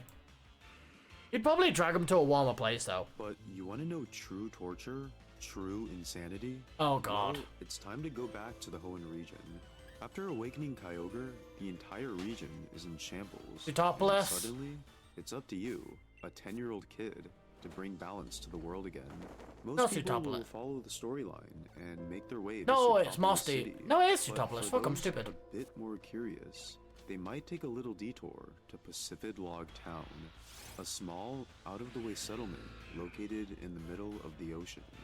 Honestly, it's hard to even consider it a town because the entire place is constructed with wooden rafts. Given that it's the only spot in the Hoenn Ocean that isn't being showered by rain, It seems like a pretty nice vacation spot at first. No. But if you take an extra second to think about the circumstances of having to live here, Pacific Log Town is actually incredibly Have you horrifying. played all of these games similar to me?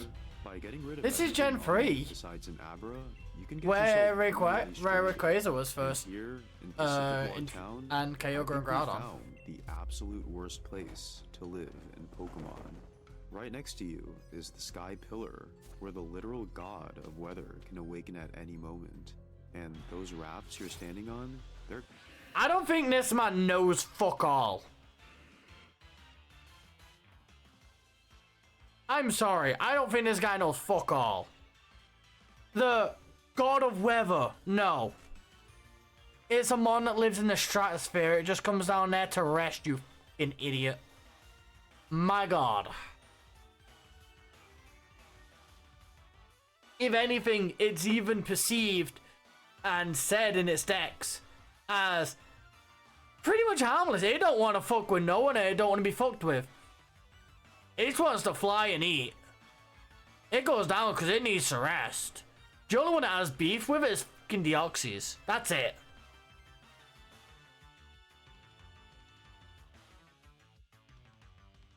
It does mention Diamond, Platinum, and Diamond, Pearl, and Platinum at some points. Same with Black 1, Black 2, and Black 2, Black 3.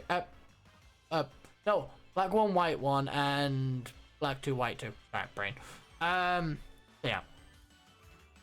It does mention those from time to time.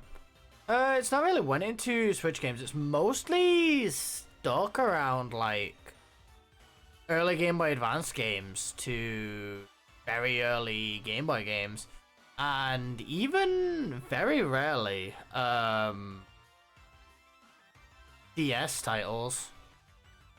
clinging on to dear life, ready to crumble to any decently sized wave. So you best pray that this rainstorm never arrives. And when you talk to the locals, That's fair. you'll see that life in Pacific Log Town is nothing but pure insanity.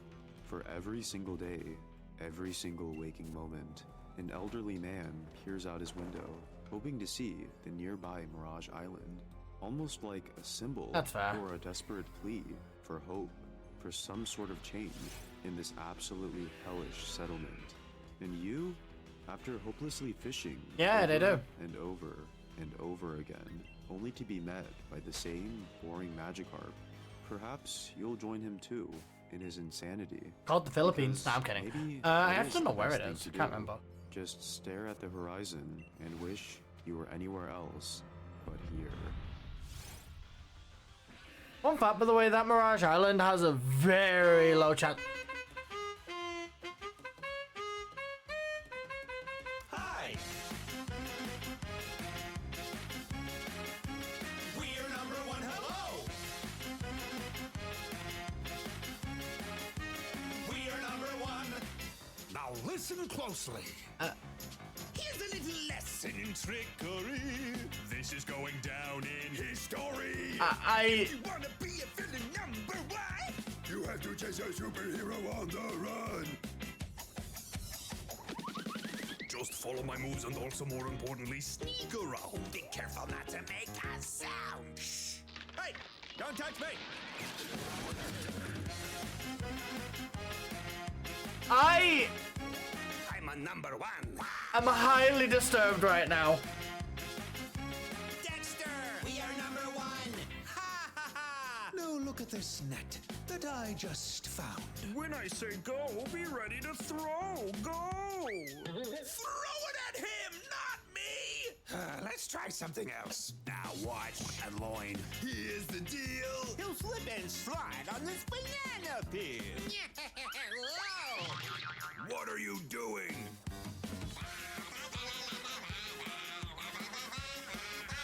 We are number one. Why'd you do this? I am numero uno. We are number one, bitch. We are number one. We are number one. We are number one. Hey, hey! I'm not a villain? First the client at the end was Filmed this definitely whole video pleasant. and edited this video live on Twitch.tv/Brock Baker. We are number one, bitch. That's for the end of the video.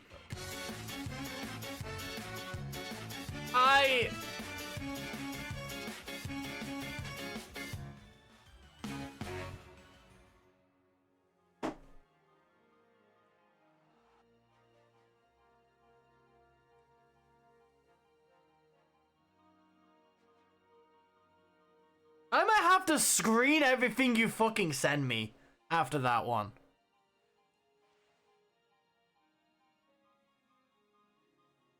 You have no idea how much of my life you just made me fucking see in glimpses. So fuck you.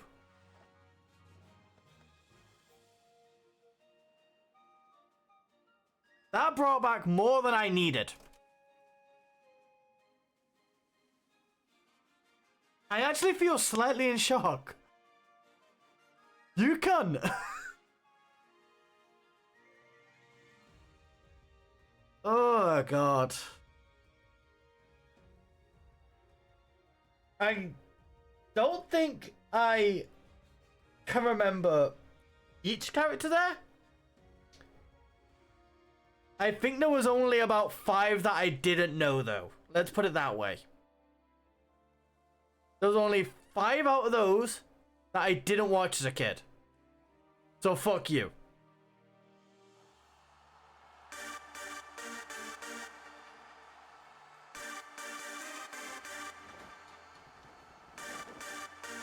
I knew every single one except 5.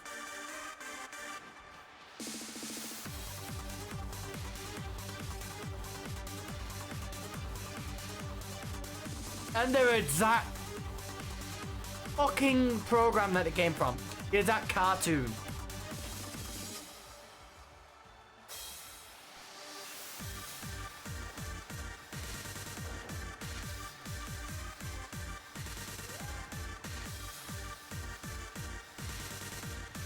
I've got to curate your bullshit from now on.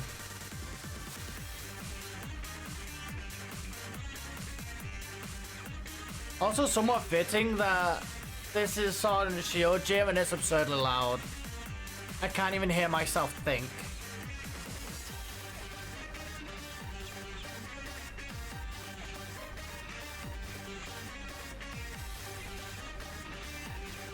I'm very glad that Kabali and Shiny is like super noticeable, by the way. Because of that, I do not need to think.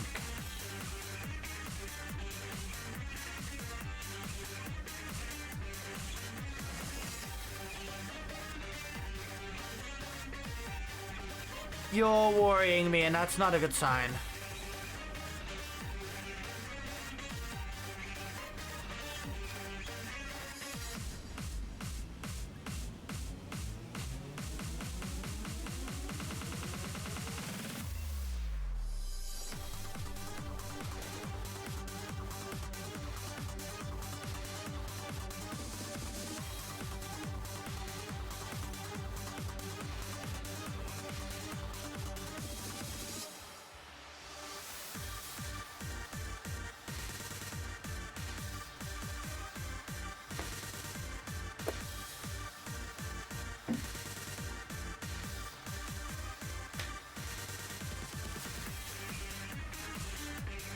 You're the reason I'm gonna turn into an evil villain. I swear to God. You're gonna be the one who kicks off my fucking villain arc. Correction, you're gonna be the one who fucking starts my Joker arc.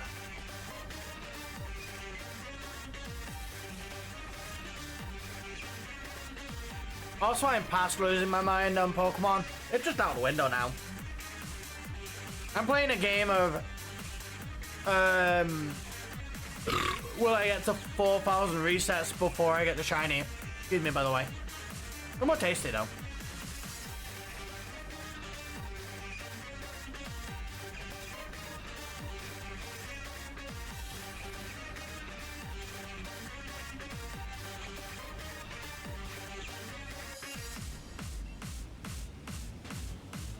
Oh, I didn't realize they also show the card of the next gym leader in the background slightly. Oh yeah, 100%. No, you're right. Wait.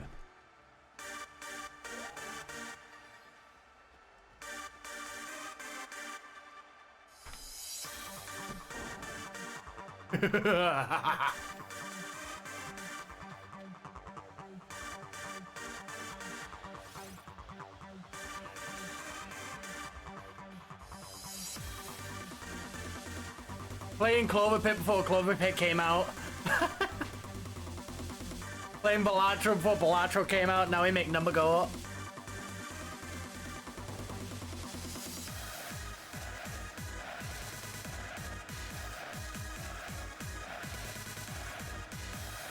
Oh, there's a female trainer actually in an alright outfit with me here.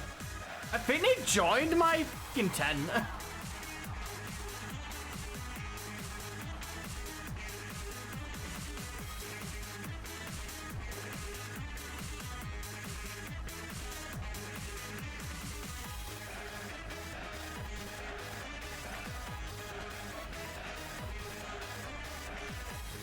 Can you join my camp for a second there?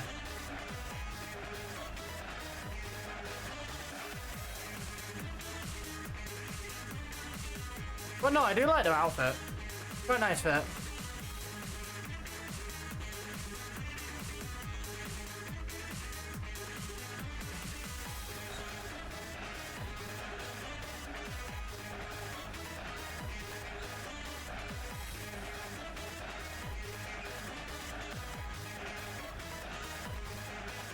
I'm still just wearing the default Scottish Pokemon trainer outfit.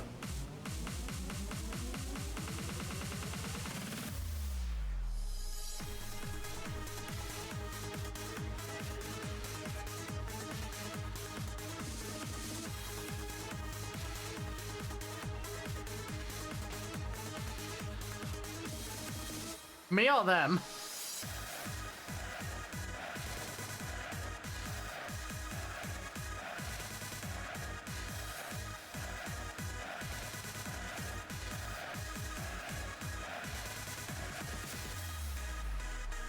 If I go all out on a fit, I don't change a single fucking thing. Yeah, I'm chilling with full default. I am full default Scottish Pokemon trainer. I'm gonna scream at my Gengar, and it's gonna like it. Which, by the way, fun fact, this Gengar is probably faster than my Haxorus, and it's not even level 100.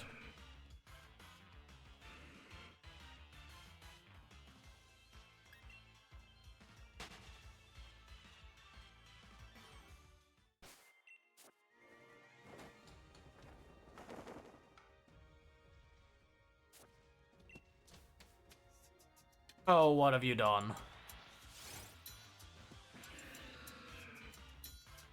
Yeah, 100%. I can completely just fucking zone out. I have turned my Elgato audio so low. Is he right outside of a fucking thingy as well? A Starbucks? Yeah, no, where is that? No! My friend left me! The one in the awesome fucking thingy. The awesome outfit is gone. Aww.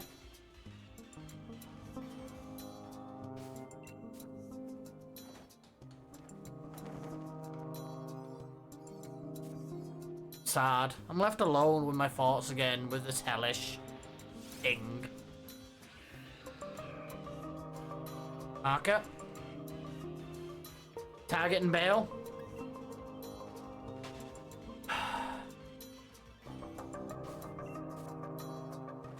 I mean, if I don't like it and it's too long, I'll just fucking skip it, dude.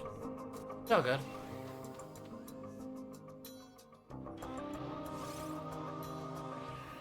Just keep in mind, I'm now at a point where I'm literally throwing on random videos that I find interesting.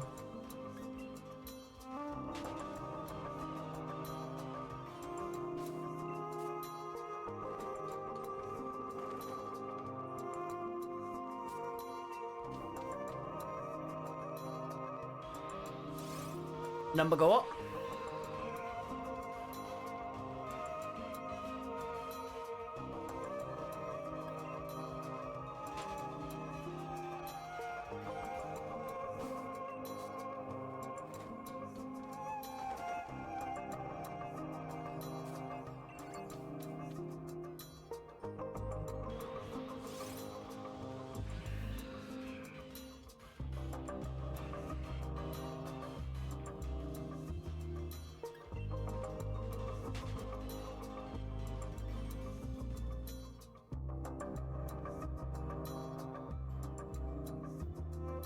I've just realized what he's doing. No. So he's recording every split section and then looping it into an actual song. Dude, that's actually awesome. That's legit incredible. Yeah, that's so good. I would actually love to do that one day. It would be so fun to do. Just looping shit into an actual song would be so fun.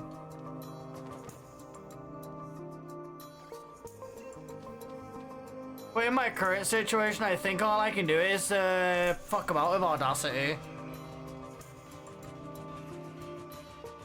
The thing is, you don't need to use actual instruments, you can use anything for the sounds. The hard part's gonna be like getting the actual themes that you want, the actual sounds.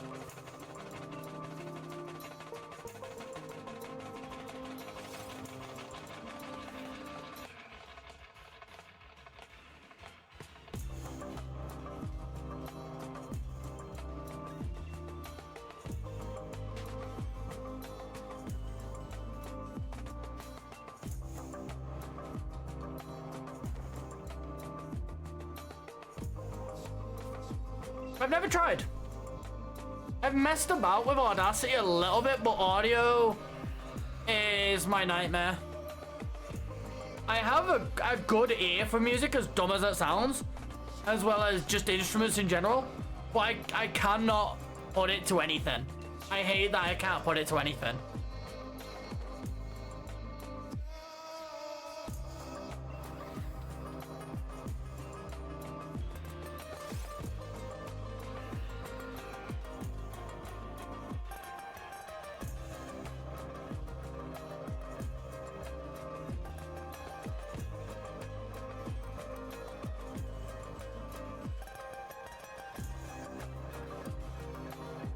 To be fair, there are actual DJs who have done live looping on stream, like through speaker, so I don't know, man.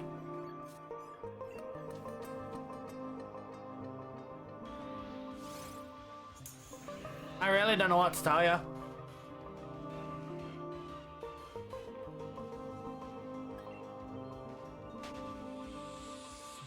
But also getting all of the different audio tracks audio adjusted is nightmare.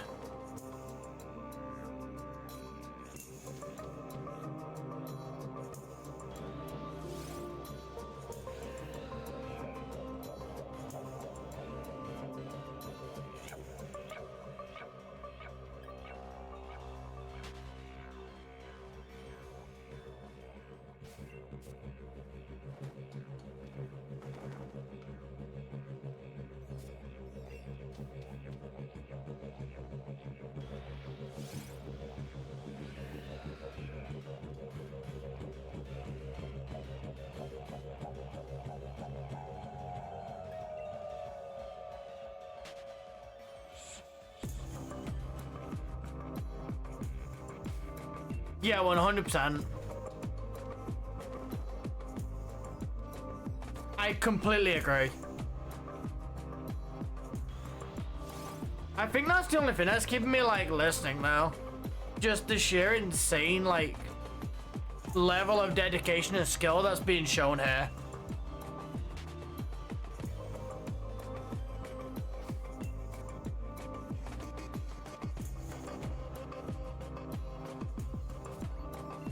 As I said, like, if you have, like, any level of audio... Oh, they're back! My friend's back! Hang on, wait. This is hype as fuck. My friend's back. Look, Nedjack, my friend's back!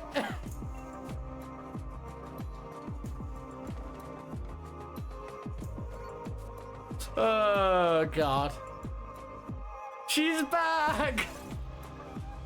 Honestly, like, an actual nice black jacket as well, to be fair. Black jacket, white t-shirt, yeah, I see it. It's the dress part I'm not really down for, I think. Oh, they left. No.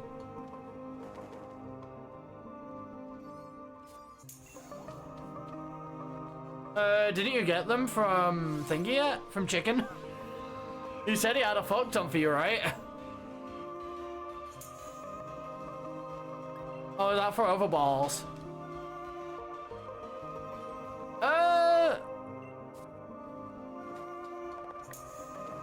When I get to 2.8k, do you want to do some DA runs?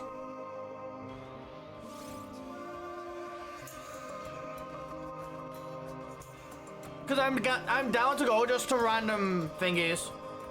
Okay, just that would have got you ore, and I'm down to run some for the day. But if I'm being left alone, I think I'll go to 3k and then try. Because I'm not planning on going on any specific routes. I'm planning on just going in for the fun of it and seeing what I end up with. After a while, I'm going to end up with a shiny sooner or later, so fuck it. Let's have fun.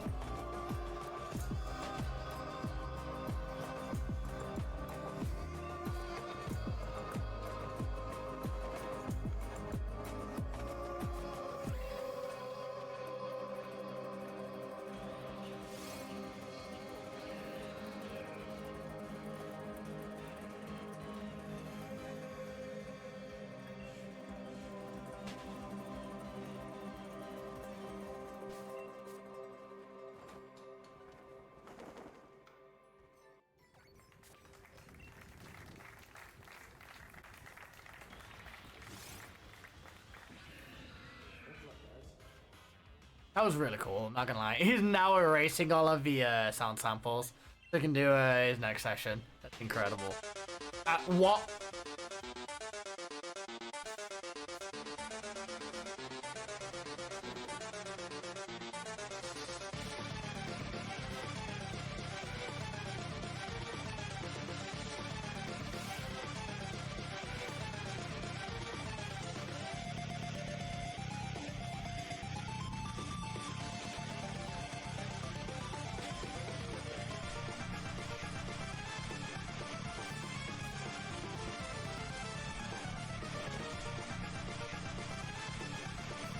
Nope.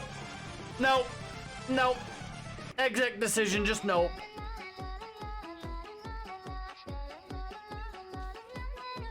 That hurt. Now this I'll let play. This is fine. Nice video. It's cute.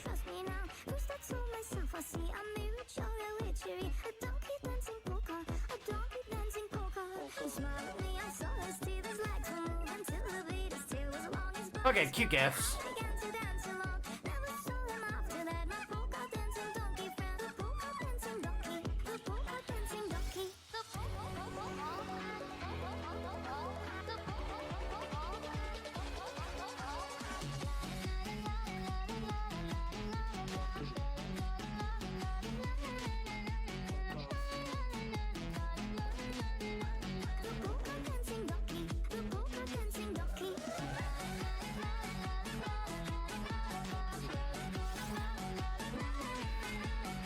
While everyone else gets hypnotized by that, I'm gonna focus for a bit.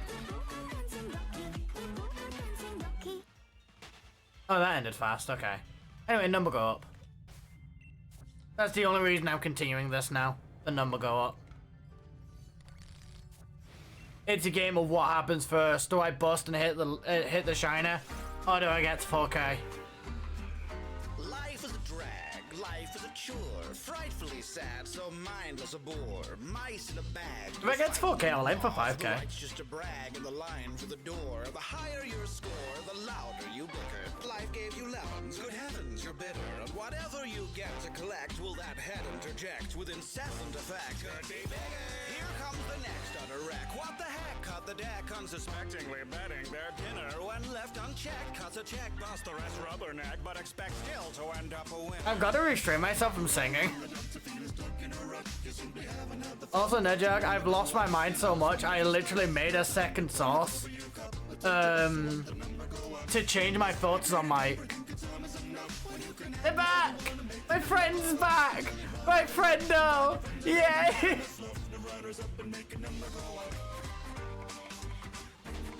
day to day is unbearably dry. Makes sense to chase that numerical high. Be it a salary, calories, boxes on battle sheets. Whoops, don't forget to subscribe. Are you feeling alive with catharsis or pride? Baby fathers cry. No, they're gone. Why? To blast through a ceiling might pass for appealing. The chances you're leaving with plastering eyes. And the faster the rise, the harder the fall. Infinite gestures, you'll get curtain calls. My God, it's Oh no, mine's already gone. This is a different mentality completely. Now it's just how high does number go up? Like at this point, it's literally like, how statistically impossible is it becoming? Because like at some point, it becomes kind of inspiring to be the outlier, you know?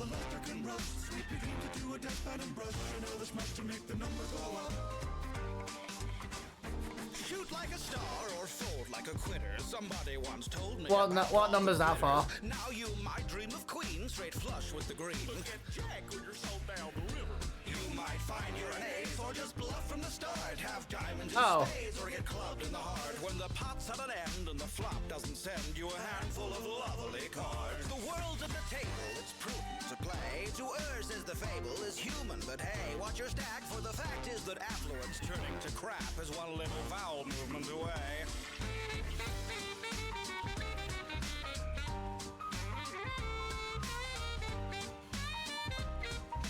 Oh wait, affluence flat.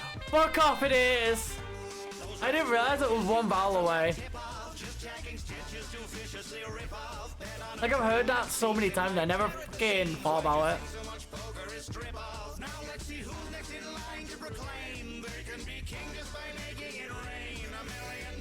Competing for dwindling court seating, all blind out leading their fame. The ante is up and the cards are face down. Sadly, it can't be the other way around. But the biggest of figures won't impress the digger when picking your hole in the ground. Stuck in a rut, you simply haven't had the fun of watching number go up. Oh, it's a punch in the nuts, stuck in a bottle with the wrong kind of flush. Get off your butt and make the number go up. You must be dumber, think it's almost enough when you can have another one and make the number go up until it crumbles to dust. And all the puppet for the vultures to pluck. Yeah, they do. Hang on. Compendium. Production line. To my ace patrons for keeping me flush enough to make projects like these, as well as to CK9C for their sumptuous saxophony. This is the most complicated video I've ever made, and if you'd like to see how we did it, check the short. Then head straight to my music playlist for more songs. You can bet they're all in there. And be sure to like, comment, and subscribe to get all those lovely numbers. Yeah, the thing is, you can also go to Dan's version. The video's ending is slightly different, but that's it. Like, they're both the same song, it's just different videos ever so slightly. Subscribe now.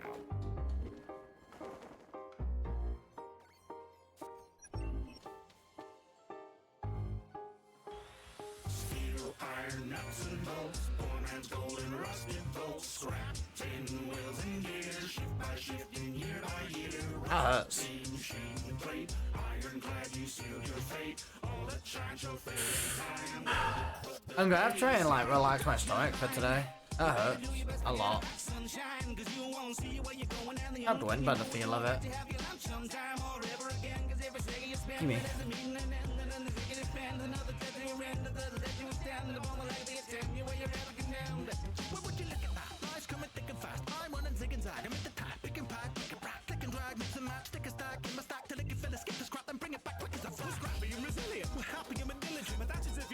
Marketing transmissions contractually itinerant. But that's the predicament. It's right within the system, holding strap for the omnipotent voices in the radio. The point is in which way to go. The base are excavating what we're paid and then the pay we owe. I'm certain of the purpose of the service that we're slaving over. Purge the lunar surface of its worth to meet the daily quote.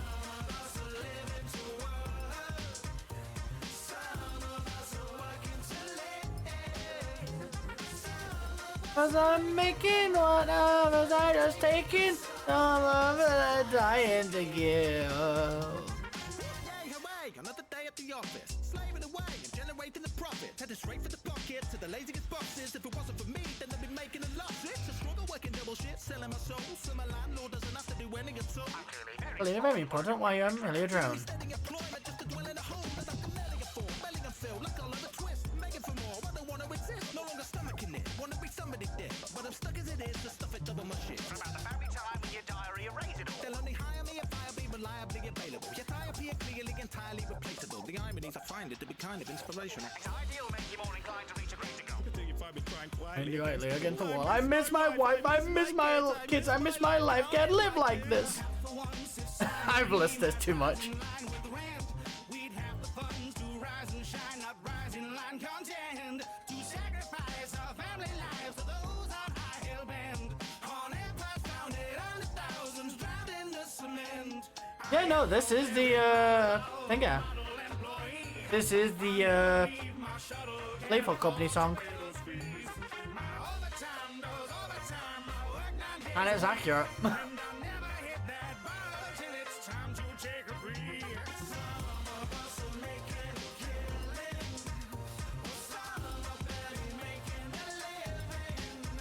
Low-wise, it is accurate, to be fair.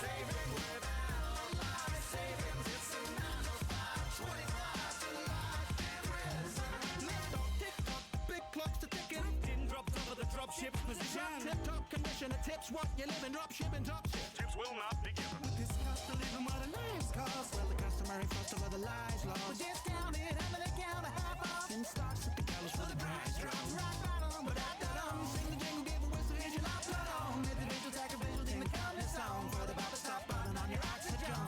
Two guys moonlight on a new moon night. You're trying to find loot night. That'll do nicely. Cookie mold, fish, stop sign.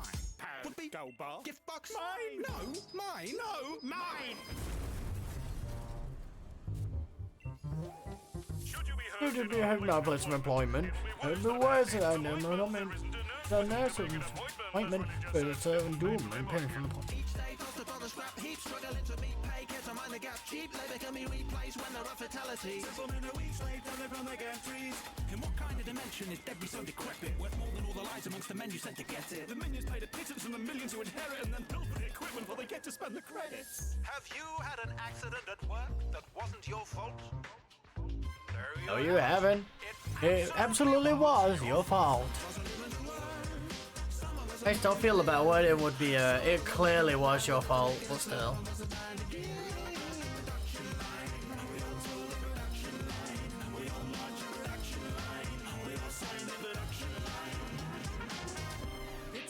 I love my show.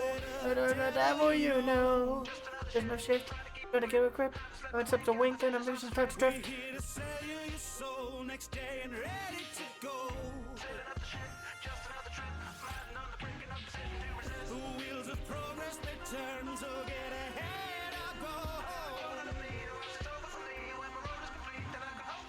Just never question what burns to run the engines below. School careers advisor couldn't be any nicer. She was just like, might as well give up and die, bro. It isn't that likely we'll experience retirement when staying alive's a minimum requirement. I've trained, I've tried, I'm strained, I'm tired. I trade my trade for a train ride wild. But I'm afraid that the end of the line isn't the place till I ride till the end of my life. Aww. Because you had the shots thing, it didn't work. Cause I'm used to being toyed with by those far bigger than me. Painfully aware my fate to bear as cog in a machine. Just one my face cast off to space for products on a screen. Line, production line, production line, production line, production line. We all part the production line. We all part the production line. We all part the production line. We all sign the production line.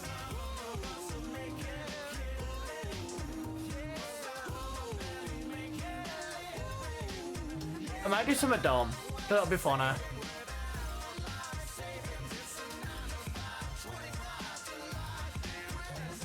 Next time I've decided to do a a shiny hunt on Sword and Shield after this. I'm gonna have it down the entire time and go by the name t.tv/xQuishyX and see if it pulls anyone in for shits and giggles. If running around the game with the internet on, with my Twitch fucking tag pulls people in.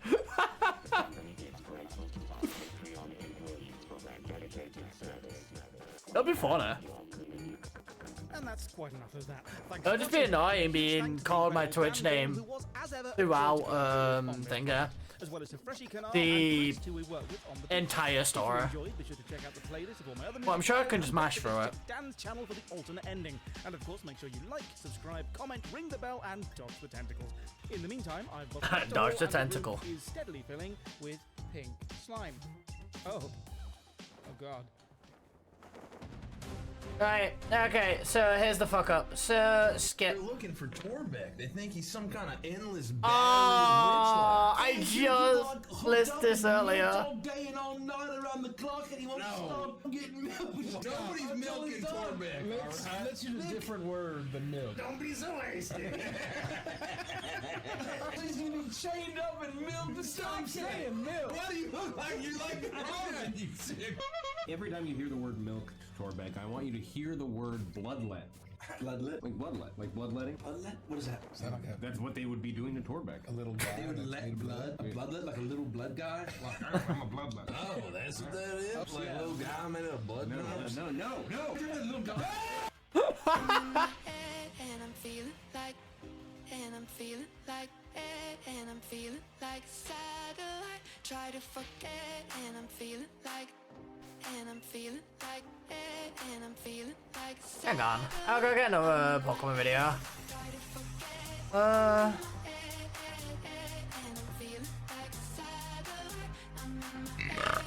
Give me.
Forget, I'm in my head, and I'm feeling like a satellite. I'm in my head, try to forget. I'm in my head,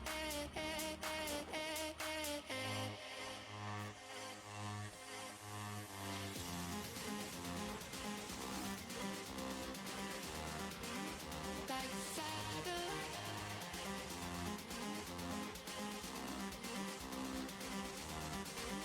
Like a satellite.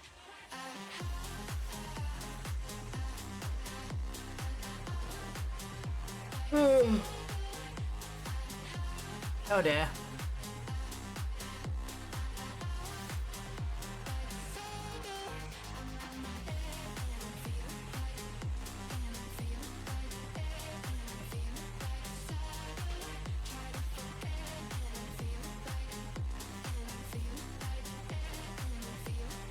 Satellite.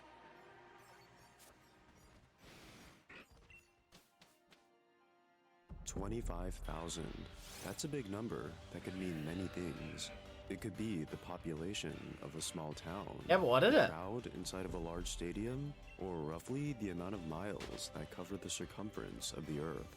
But what I'm sure many people don't think 25,000 could represent is the number of people who have banded together to collectively hate a specific character in a Pokemon game.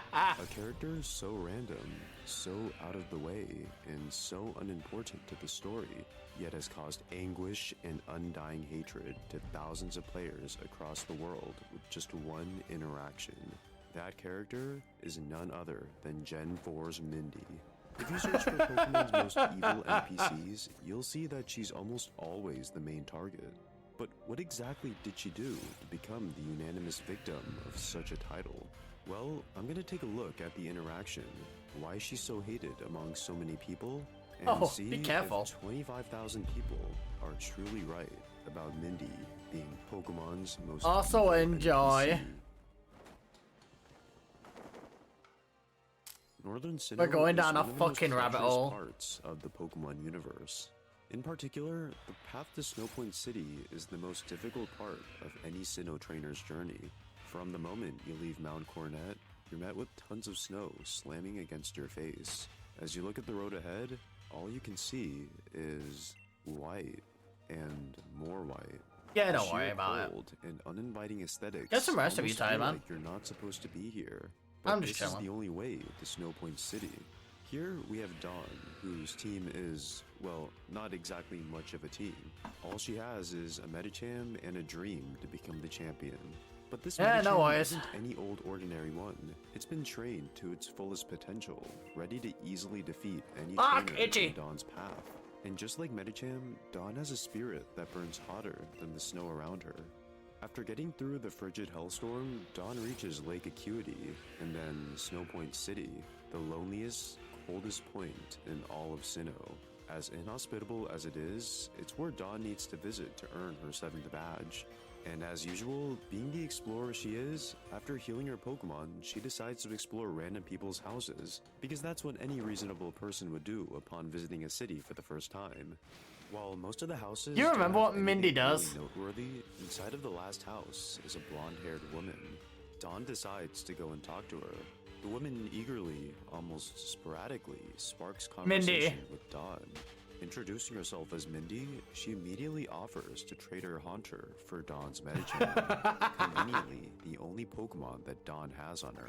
Well, this is a bit of a strange offer, almost It's the too good. Gengar trade While Medicham is a in fantastic Brilliant Diamond, Pokemon Shining because of Pearl, its incredible and attacking prowess, Diamond Dawn and also Pearl. knows that by trading, As well as Haunter Platinum, can I evolve think. into Gengar, one of the strongest Yeah, Pokemon that's the in bitch game. in Why Snowpoint. on earth would this random woman be so quick to give away such a powerful Pokemon for just a Medicham?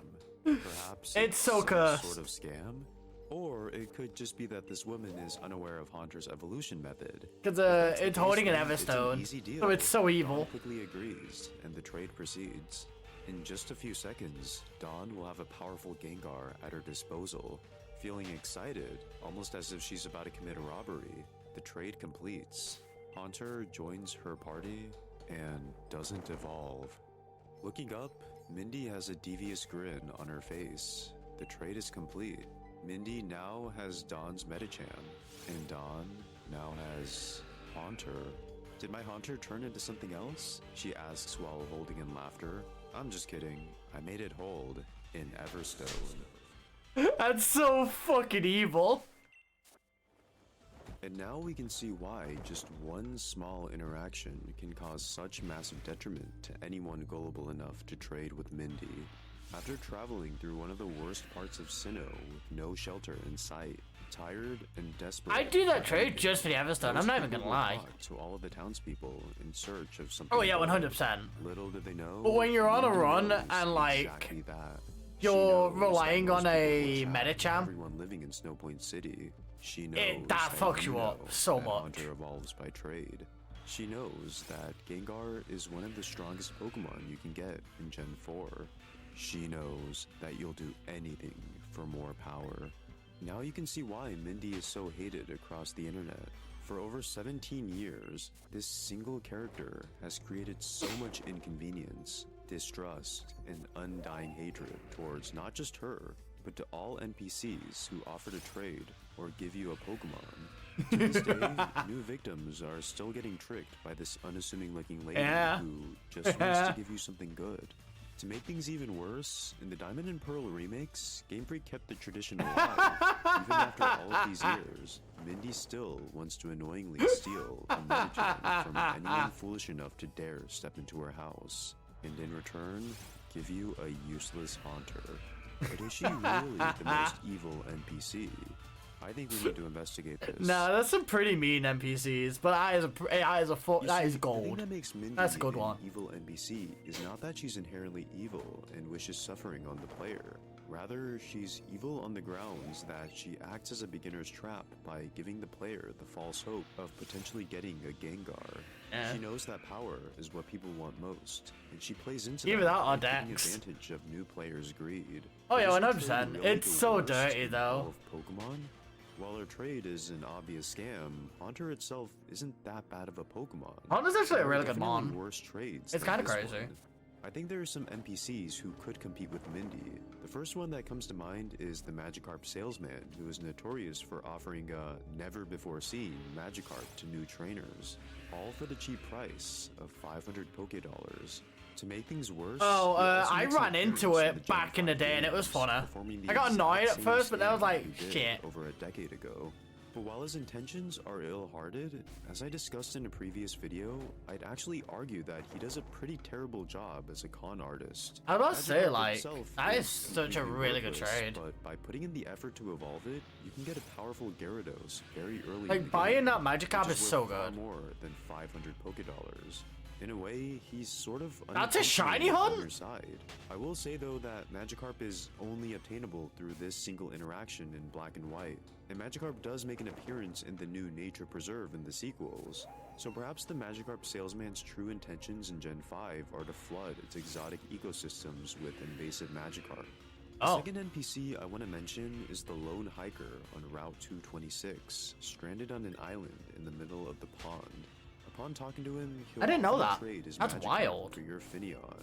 The catch being that his Magikarp is a special, one-of-a-kind Magikarp from the far-away Germany. The thing is, that special catch is just a guise to distract the player from his true intention. As I just mentioned, the house that he's in is completely surrounded by water, and because Magikarp He's a can't trap, surf, yeah. he can't escape. So he's had to resort to what he ends up doing to you, trading away his useless Magikarp for a Finneon so he can escape. Now you're the one trapped on that island forever, just waiting for the next gullible traveler to arrive. Or The until last you NPC train I it wanna on mention enough is one that many fishing probably encounters don't to think get it about to or even know Gyarados. exists. In Pokemon X and Y, on specific days of the week, if you visit the hotels throughout your journey, you might encounter a hiker. For the first few days of talking to him, he'll reveal more information about himself, and as the days go by, you and him will begin to form a bit of a friendship. Eventually, he decides to is. express his gratitude for continuing to talk to him by offering his super special Magikarp, Aw. Gyarados. But then, once the trade is done, you'll realize that his Magikarp has absolutely nothing special about it. Just when you thought you were becoming good friends, you find out that you were nothing but a free source of entertainment and labor to him. Damn. The Magikarp he gave has the nickname Carpe Diem. How fitting, as that's exactly what you did. Lived in the moment, without worrying about what could possibly come in the future. But maybe if you did, you wouldn't be the one stuck with such a useless fish. I still don't get what all of the But all Magic of Camp this hates comes about, to the but hey. central question. Is Mindy truly Pokemon's most evil NPC? A lot of people it's just cite false her hope. as the most evil character in Pokemon because of how simple and devious her sole purpose I have his is. Pokemon picture I of Mindy, personally never think that mind. While Mindy's trade is an example of a perfect troll to unexpected new players, I also think that she teaches a valuable lesson in not to expect the results you want by taking shortcuts. At the end of the day, there is I no expect to definitive get most whatever the evil fuck they NPC. say I'm gonna get. It's all up to you, but personally, I don't think it's Mindy. The Magikarp salesman Don't have to be a special tries to Magikarp, convey just has to his be a useless normal Magikarp to make a fucking quick buck carp and I'll be and happy. invade the exotic waters of Unova. The Route 226 hiker intentionally wants to trade away his Magikarp to strand you in his house. And even worse, the Kalos hiker leads you into thinking that he's a trustworthy friend, only to leave you hanging in the dust. Just Yeah. you, a fish, and the hauntingly ironic message, Carpe Diem. Mindy's definitely worse out of all of those, I'm sorry. In the Pokemon Just because world, of her knowledge of a Pokemon Gengar. are everywhere. Anyway, go Just on. like You animals said you're in the done now. world, wherever you go in Pokemon, you're bound Memento to see a Mori? myriad of different species roaming around. As of this video, we have over 1,000 different species, a number that dwarfs the just 151 introduced back in the late 90s. But just like wild animals, there are some Pokemon that are far rarer than others, only ever being obtainable through time-sensitive events or just one time throughout a player's journey. But among those, there are also some that are so rare that they could be considered lost to history. Today, I'm going to talk about some Pokemon that are so hidden in the depths of the franchise that you probably will never get to see them with your own eyes. Let's take a look at the rarest Pokemon of all time. This. Also, I love that a bot just got caught in the filter. I don't often mention the spin-off games since many of them are far detached from the main series games. But today, I want to take a look at a spin-off series that has ties to the mainline games, the Pokemon Ranger games. Yeah, did that bring you back? Personally, I've never finished any of those games, and I found the stylus mechanic to be a bit annoying, but it was cool seeing all of your Pokemon follow you around as you explored. But that's besides the point. What secrets does Pokemon Ranger have to offer? Well, the Pokemon Ranger series has a little more to it than meets the eye. And those secrets lie in the final entry of the series, Guardian Signs. You see, the Pokemon Ranger games all had a feature called Ranger Net, which allowed you to access Wait, the last one on the thingy? I didn't do that one. Many of these Pokemon throughout the series could be considered extremely rare and special because they're owned by unique trainers and have moves they normally would learn at later levels. However, Guardian Signs decided to take things a step further. 4 out of the 6 missions rewarded you with the gift Pokemon upon completion, being Deoxys, Heatran, Manaphy, and Shaman. Out of the 4, the Deoxys forms, Heatran, and Manaphy were all unique. Good shit, man. You could obtain an attack form or defense form Deoxys that had the exclusive moves Meteor Mash and Detect respectively, That's crazy. which outside of the Ranger games couldn't be learned elsewhere. Similarly, the Heatran had the move Eruption, which to this day is strangely still the only time it's ever gotten the move. I was about to say, even it's though not it even makes in its perfect move sense pool. for it to get Eruption.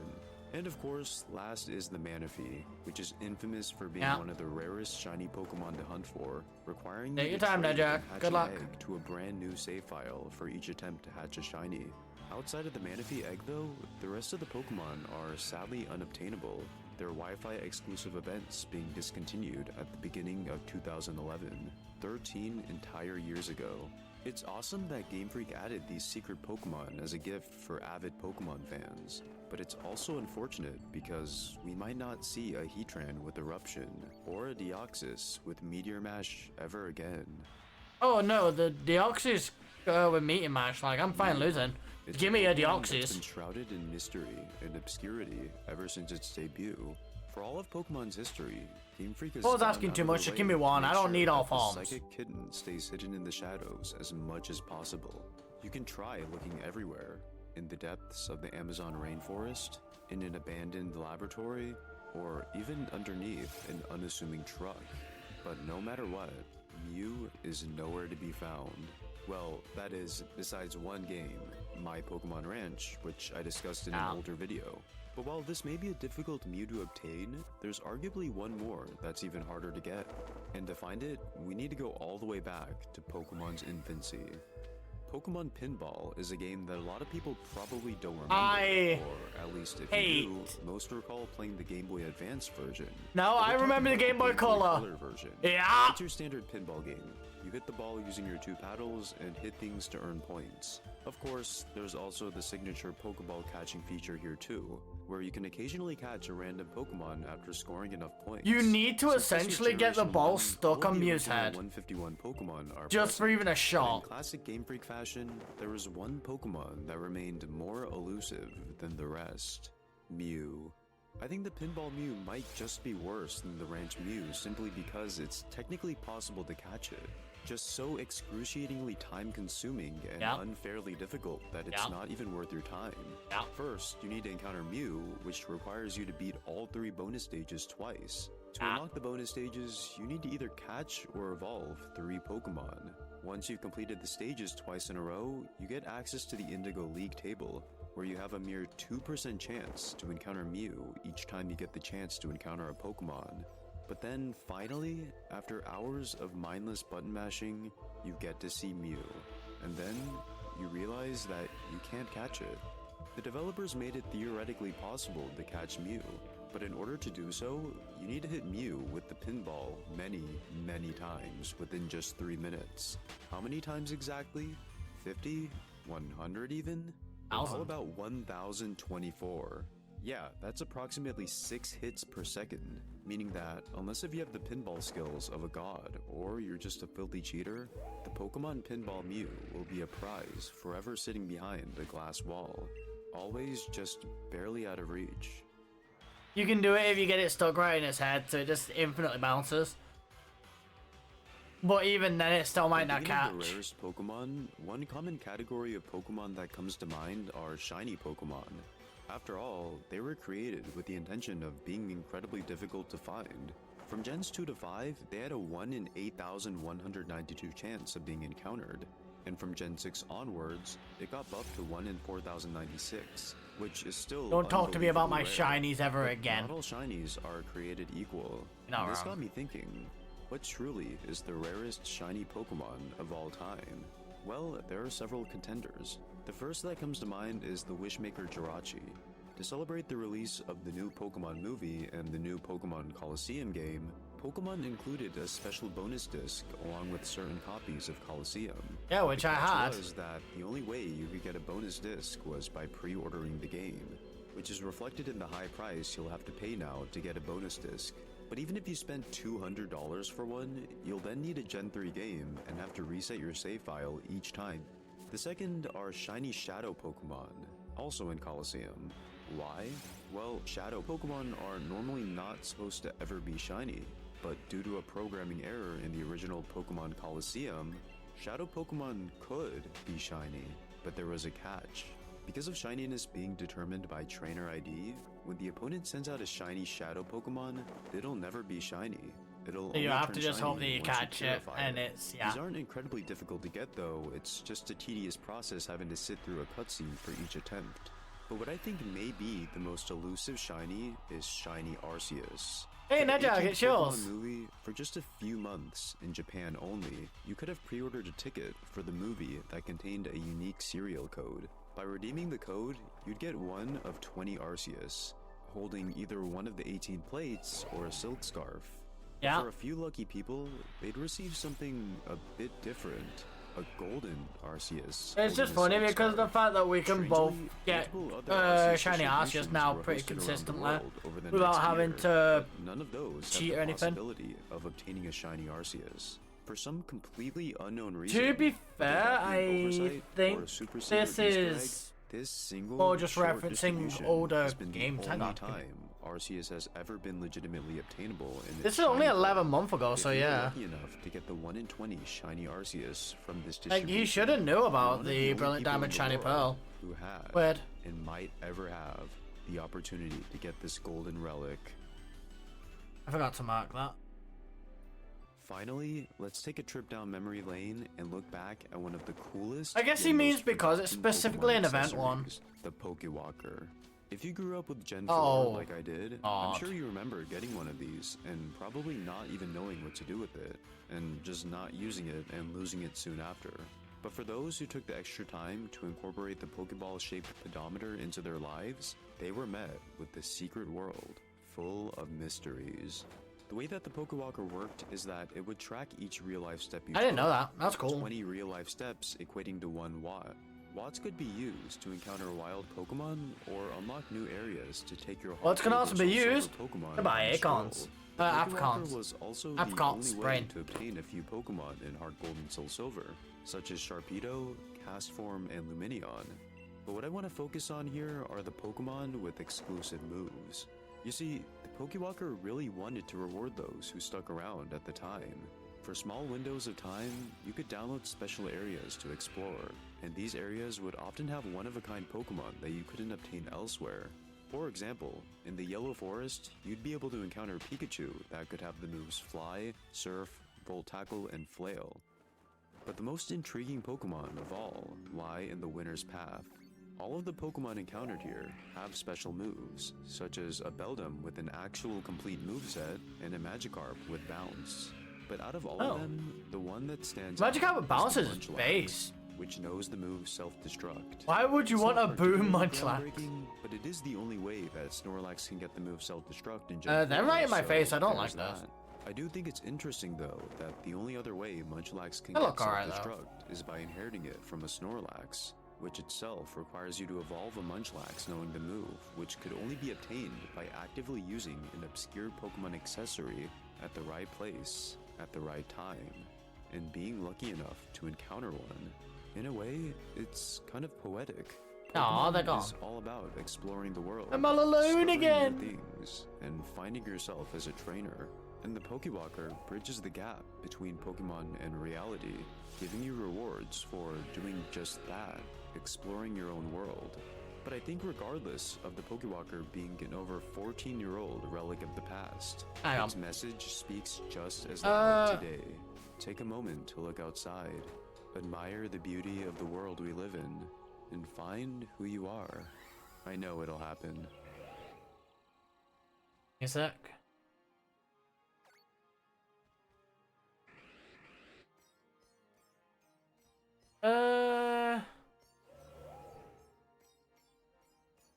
This will do, I think. So you can grab a link cable and a friend with a Game Boy, and with both God, that video quality is dog shit. Hey, congrats, man. One of the biggest reasons for Good shit. Pokemon's success is the sense of community and connection. Ever since the release of Pokemon Red and Blue, the idea of bonding with and helping fellow players has been heavily promoted, whether it be through trade evolutions, version exclusives, or multiplayer battling through the link cable or GTS. But another contributing factor to Pokemon's social influence is the countless events over the years, location-specific events held for a short period of time that gave out unique Pokemon that either have special moves or are just flat-out unobtainable otherwise. But there's one extra special event that I want to talk about today that's unlike any other event in Pokemon history. A virtual university for the most avid Pokemon trainers at the time. It's an event that is almost as old as Pokemon itself, an event that yields Pokemon's craziest and rarest real-life prizes, and yet it's fallen far into obscurity over time. So let's take a tour through the dusty hallways of Pokemon's secret school and see the treasures hidden within. This is the wild tale of the Tamamushi University. How the fuck do I have a ping?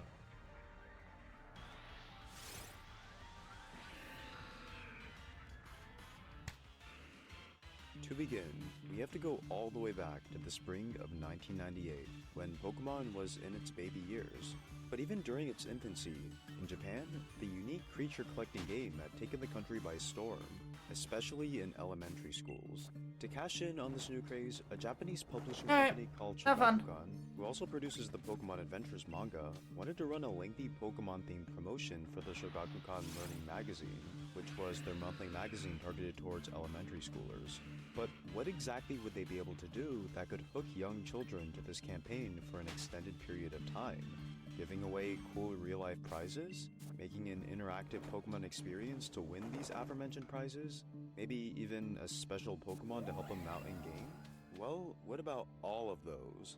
Why not create an entire fictional university with monthly exams to test the knowledge of experienced Pokemon players and reward those who kept up with each edition with exclusive prizes? It was a genius idea. So, in May of 1998, after a short announcement of the event earlier, the first exam of the Tamamushi University was released. To invite students interested in participating, the first exam for the university was just a simple entrance exam. Questions consisted of things such as identifying buildings in various cities in Kanto, as seen here. One of the buildings is the place where you can grab an Eevee on the top floor, as well as get the T in the remakes. The second is the Celadon I'm in Gym, pain. and the last location doesn't seem to be on the page, but judging by the creases on the paper, I would guess that it was either the Celadon Pokemon Center, the hotel in the southeast corner, or the Nigel, are you still around? land that You teaches tell him. Soft-boiled. Other questions tested Pokemon knowledge based on pictures, such as identifying the number of limbs on a Pokemon based off of its drawing. Each exam was taken from a page of the magazine that was to be mailed to Shogakukan, and when turned in, If I participants explain would receive myself, their I score might and actually, an like, official admission break. letter. And So- because this was just an entrance exam, no real prizes were given. But from here on out, you are now an official Tamamushi University student. The exams would only get harder, but if you managed to stick it through, the true prizes would await you.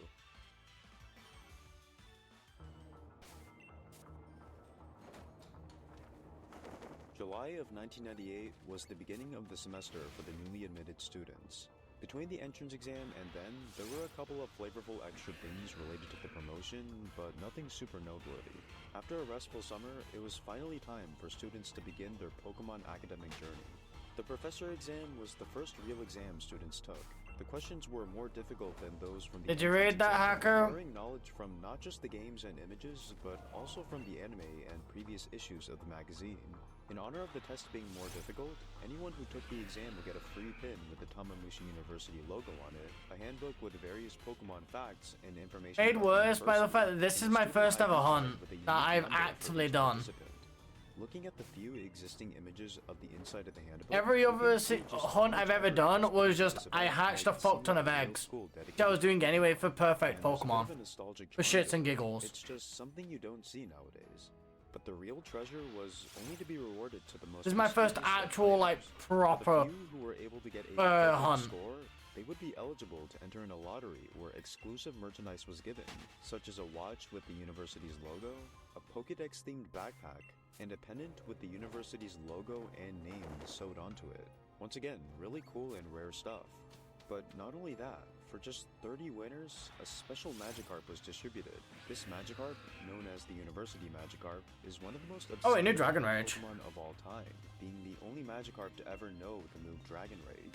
I talked about this event Pokemon in an older video, but seeing as winners would have had to meet up in person to trade via a link cable, I'm pretty certain that I might be going to a museum very soon in my life, then it seems. Nobody at the time knew just how rare they would become, given how new Pokemon was. I'm sure most winners just evolved them into Gyarados, but still, it would be incredible if somewhere in a dusty Pokemon Red or Blue cartridge lies one of the final remnants of this Pokemon's existence. But given that the majority of these entrants were probably elementary schoolers, we'll probably never know for sure.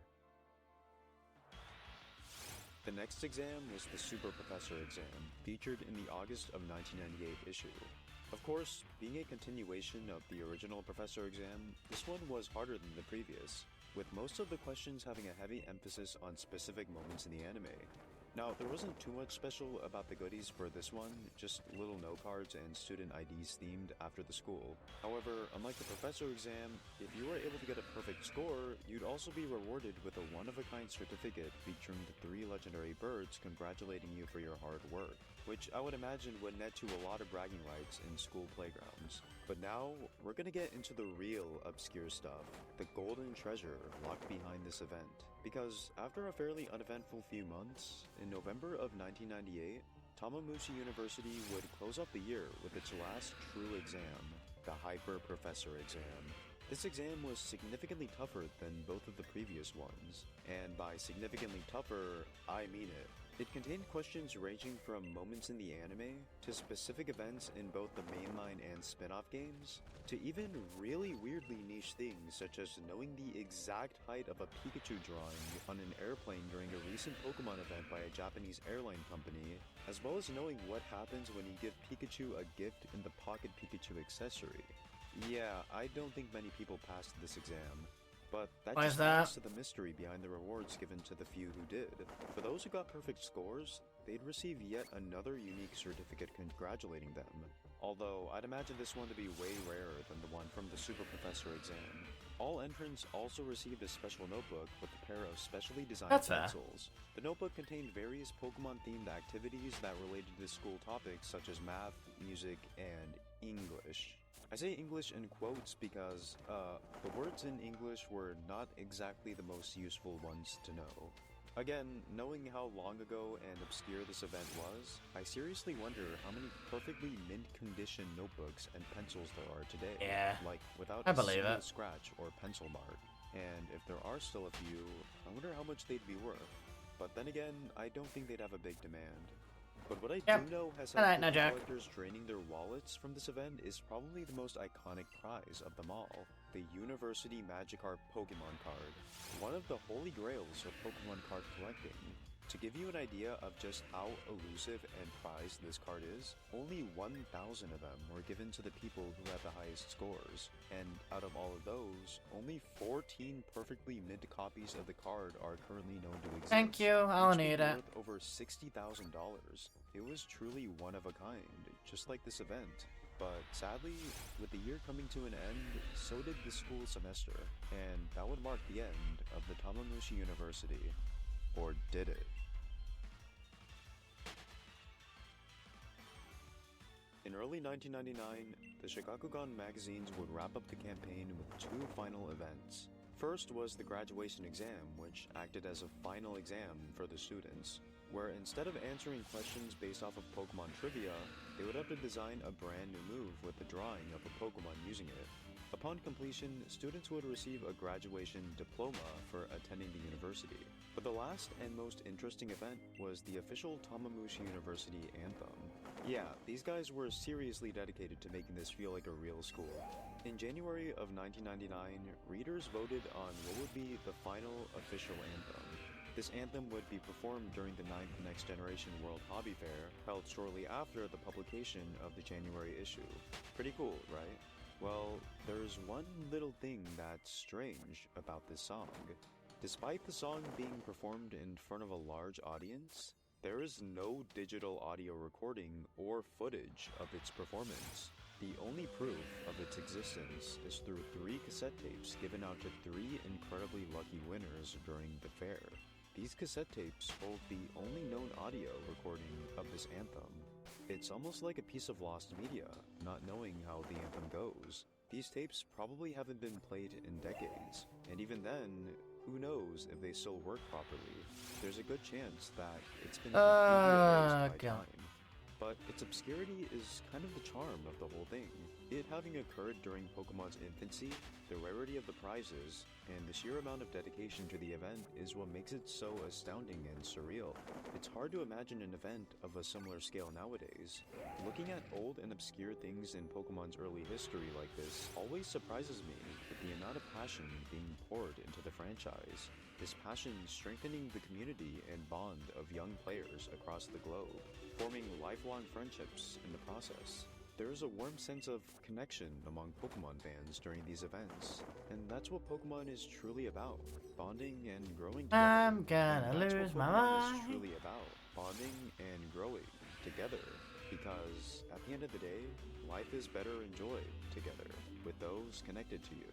Anyway, how are you, Haku? How's your day been? How's life been? Gotta find something else to fucking...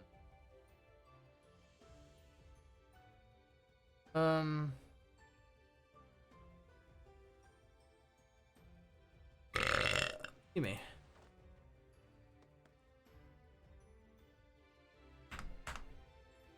NPCs. They're everywhere, serving whatever purpose they need to fulfill. Some exist to battle for experience, while others play an important role in the main story. However, most of them seem to simply exist just to add ambience, being found in buildings and routes, usually giving nothing more than a few lines of useless text.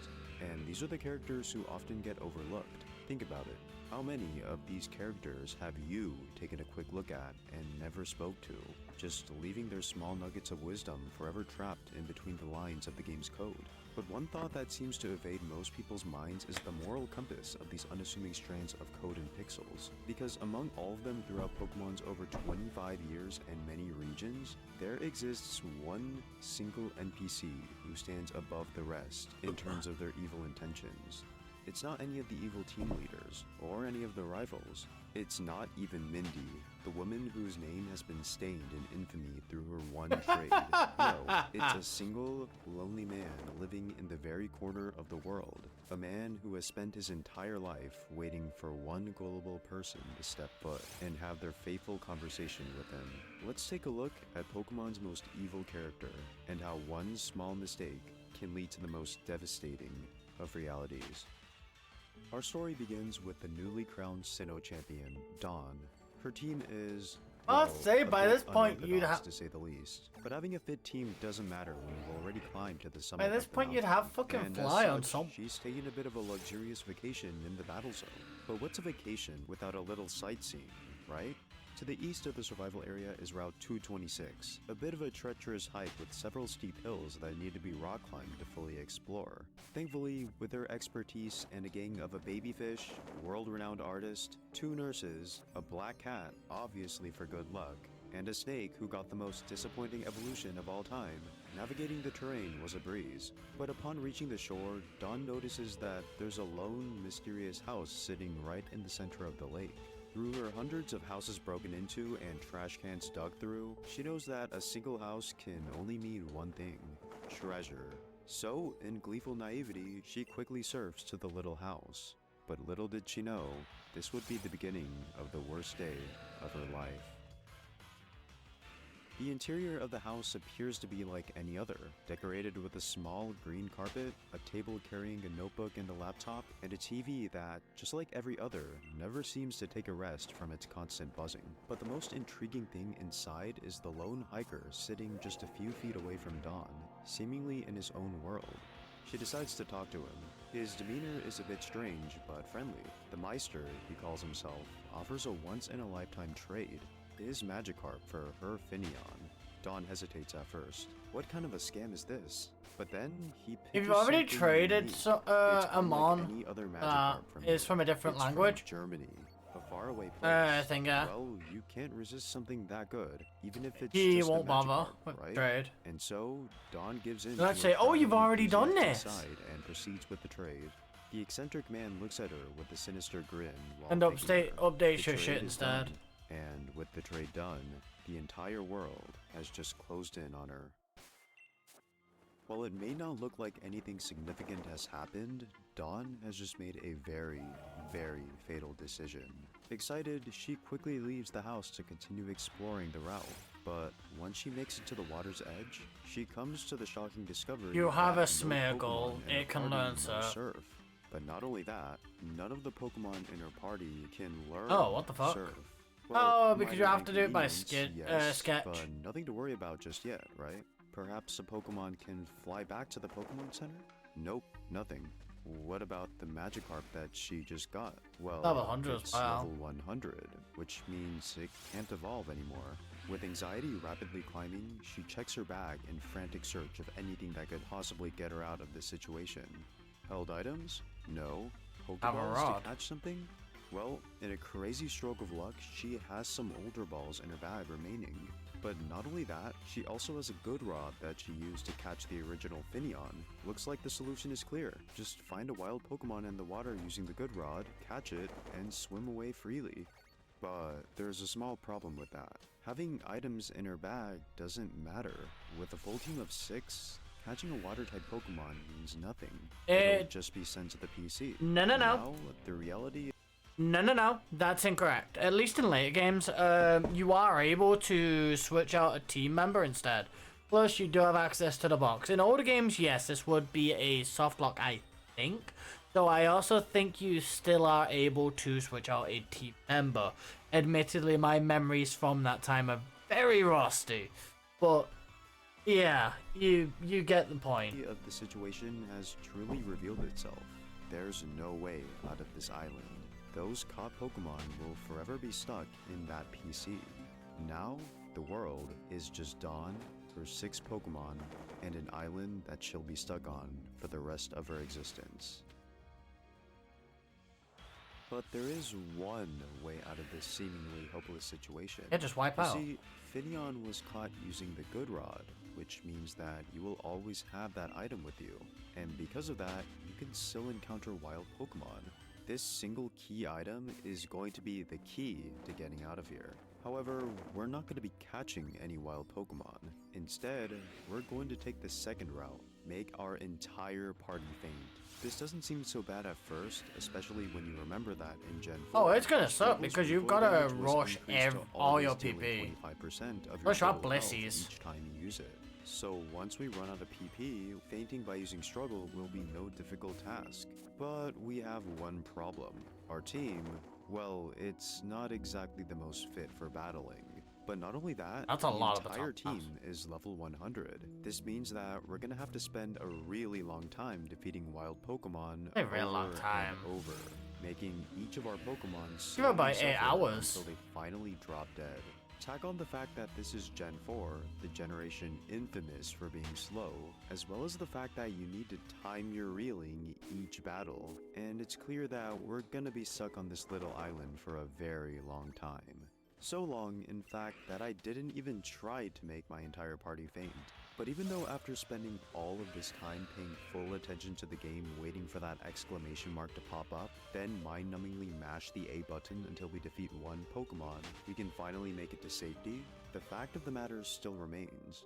All of those Pokemon in the lake who were sacrificed, and all of the insufferable amount of time spent making each team member faint, time that can never be regained, were the result of this single NPC who tricked Oh, it the was a player mistake into of your being forced idiocy. to make the choice of either staying with them for eternity or slowly draining the life of each of their beloved Pokemon.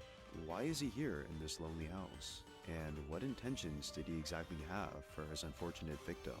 Since this is just a game filled with lines of code, we'll likely never know, and maybe there wasn't any purpose behind it. But either way, I'm fairly certain that this is Pokemon's most evil character.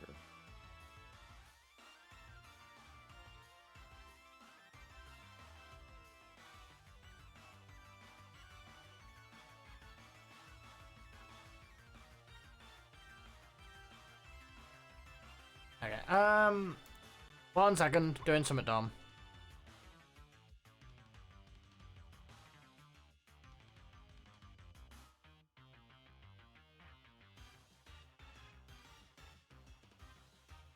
Hope you have a good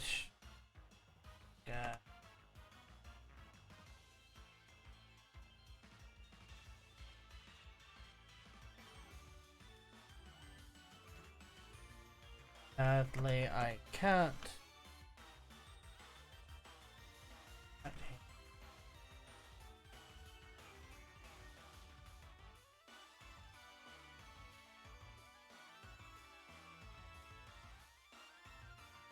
There we go.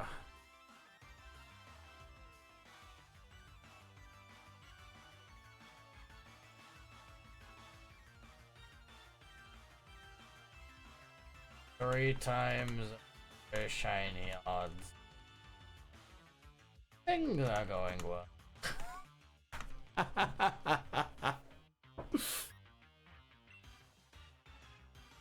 Alright. Sorry about that. I will grab this. Oh wait. Catching, bonding, memories. Those are all words that may come to mind when thinking about playing Pokemon as a child, but one word that may have eluded you is obscurity, because while the base of the games may seem one-dimensional at first glance, beneath the surface layer lies some of Pokemon's most unusual and intricate little details, some being hidden for years, and some being forever lost to time. And one aspect of Pokemon that I feel doesn't get looked at enough is the assortment of lost items throughout its history, and that's what I want to focus on today. Let's take a look at Pokemon's most obscure items lost to history. Of course, if you do enjoy this type of content, make sure to subscribe. It helps out the channel and lets me know that you want to see more of these forgotten fact videos. Resets. In Generation 2, we saw one of the most important Oh, what the changes fuck? I just to realized. Sorry, my bad. dynamics in his catching, bonding, memories. Those are all words that may come to mind when thinking about playing Pokemon as a child, but one word that may have eluded you is obscurity, because while the base of the games may seem one-dimensional at first glance, beneath the surface layer lies some of Pokemon's most unusual and intricate little details, some being hidden for years, and some being forever lost to time.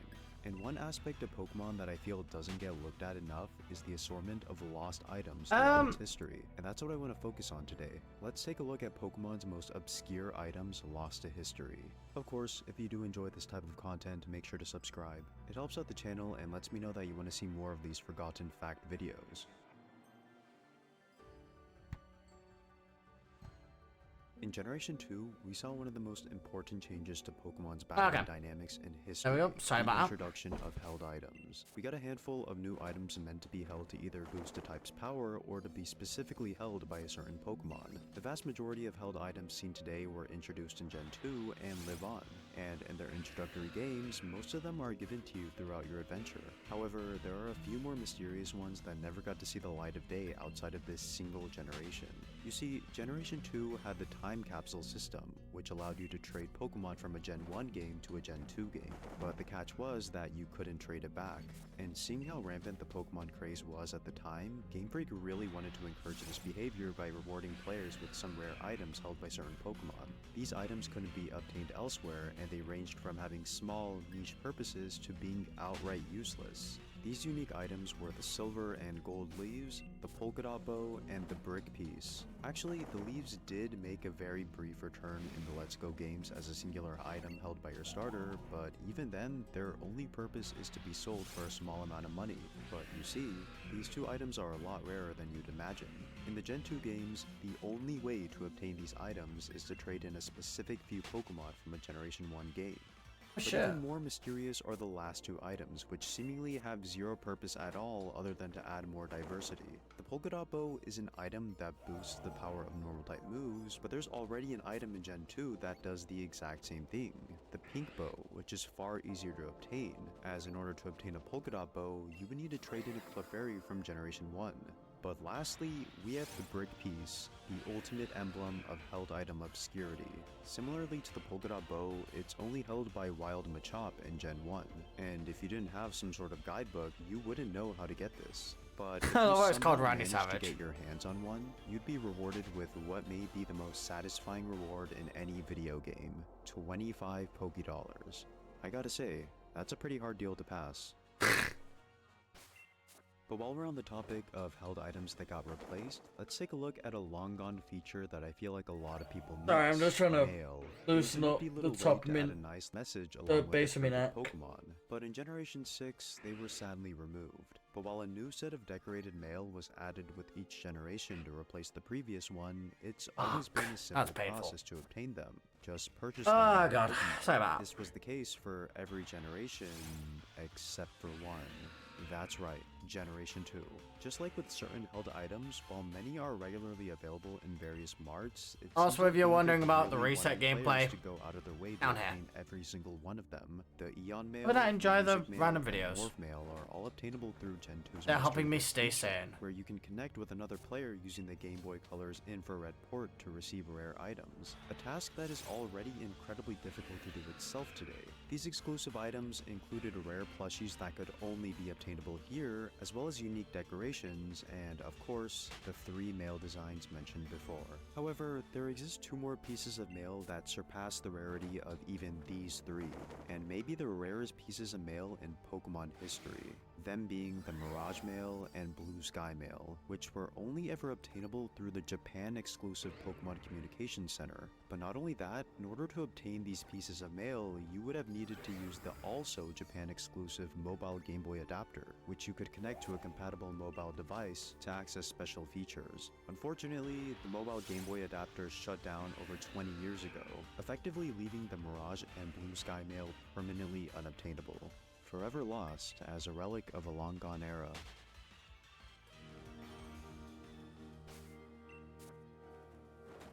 If you've played through Pokemon Crystal before, I'm sure you remember being able to get an egg from the daycare owner right before getting to Goldenrod City. That egg would hatch into one of several new baby Pokemon, many of which would otherwise be unobtainable. But this egg has something interesting tied to it that makes it pretty unique. I'm sure most people know that this egg has an increased chance to hatch a shiny Pokemon, more specifically, a 14% chance to be shiny. But a somewhat lesser known fact is that this shiny percentage is actually different depending on where you're located. You see, only in Japan, this egg actually has a 50% chance to hatch into a shiny Pokemon. However, it's not because of some regional bias from the developers, but rather there was a completely different way of obtaining the egg. In the Japanese versions of Crystal, once again in Japan and Japan only, for a short period of time between early 2001 and late 2002, by using the mobile Game Boy adapter, players could receive the elusive egg ticket, an item that could be traded for the odd egg. Of course, just like the exclusive mail items in Gen 2, once the mobile system shut down in 2002, this item forever became unobtainable, as the ability to use the Pokemon Communication Center was never reworked for the Virtual Console release, leaving the Japanese odd egg, along with the Pokemon inside, forever locked to the past. And seeing how limited of a time frame you had to get the egg ticket, along with needing a mobile device and a completely separate accessory, I wonder how many legitimate Japanese odd egg Pokemon still exist today. I'll say, like, the odd egg Pokemon must be completely dead then, by now. That was so long I'm sure ago. everyone watching this knows about the X items. A lot of people probably don't use them, but if you do, they can pretty much make any battle a guaranteed win. With Yeah, they're a each use of an item they're a boosting stat speedrunner's by wet 1 dream. stage. But did you know that for a single generation, there existed a group of X items that could increase a stat by multiple stages? Generation 3 stages, 5, right? objectively being the best generation, introduced a lot of nifty features that appeared once and never again, with some examples being seasons, fully animated sprites, and multiple new battle modes, being the triple and rotation battles. But one seriously overlooked feature that existed was the Wonder Launcher mode, which let you accumulate points throughout an online match, which you could then use to purchase items to use in battle, such as potions, revives, and most interestingly, exclusive stat boosting items that could only ever be seen in this single battle mode. And some of these were insane, being able to completely max out a stat in just one turn. There were also a couple of battle items with unique effects that couldn't be purchased anywhere, doing things such as activating your teammate's ability, removing a held item, and even an item version of the move Haze. But of course, as with all older technology, the Nintendo Wi-Fi connection servers unfortunately shut down in 2014.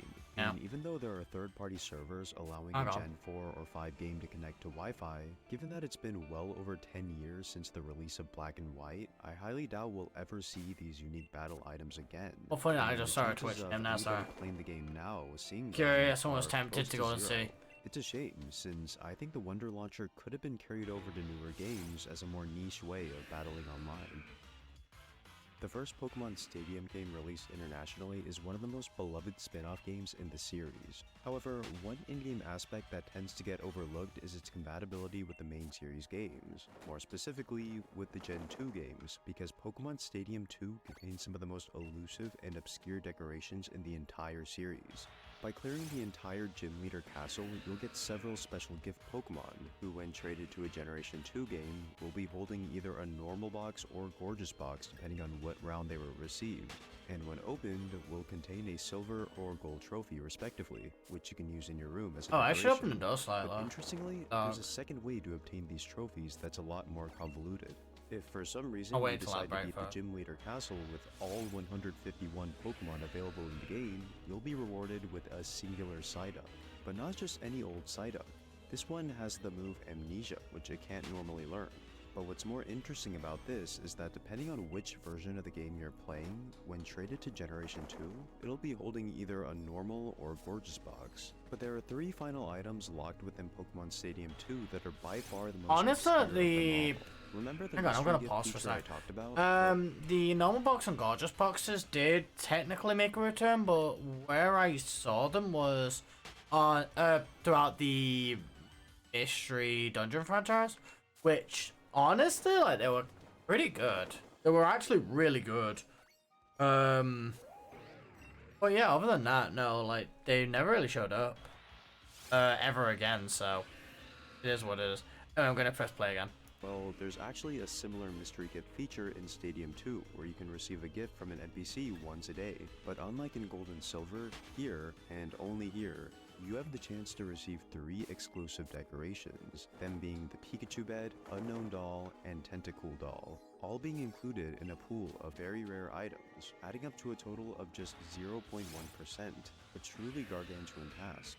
But wait, have you actually ever seen these dolls in any legitimate playthrough, or let alone even any picture of them on the internet besides Bulbapedia sprites? Well, if you haven't, it's not because they're astronomically rare. Because you can't get them. Rather, it's because, that was a problem. strangely, they are completely unobtainable.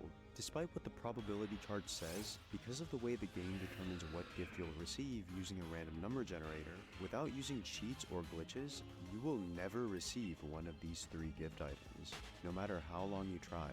Even if you were able to run a simulation of receiving a mystery gift once a day, for the entirety of the universe's hypothetical lifespan, out of all those billions of gifts you'll receive, not a single one will contain any of these specific 3 items. And that means that for eternity, they'll forever be stuck in their lonely vacuum, left as a lost remnant to be slowly lost to time as it continuously trails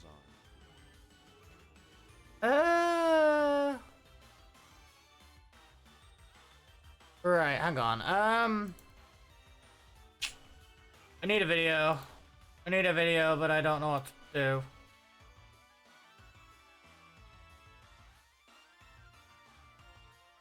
Give me.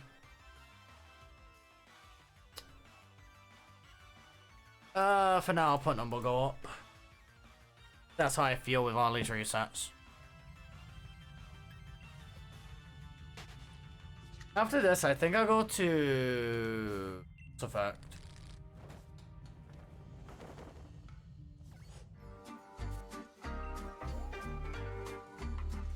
Life is a drag, life is a chore, frightfully sad, so mindless a bore. Mice in a bag, you fight and you gnaw, for the right's just a brag and the line for the door. The higher your score, the louder you bicker. Life gave you lemons. I'm as good heaven to better. Whatever you get to collect, will that head interject with incessant effect? Could be bigger. Comes the next utter wreck. What the heck? Cut the deck, unsuspectingly betting their dinner. When left unchecked, cuts a check, bust the rest rubberneck, but expect still to end up a winner.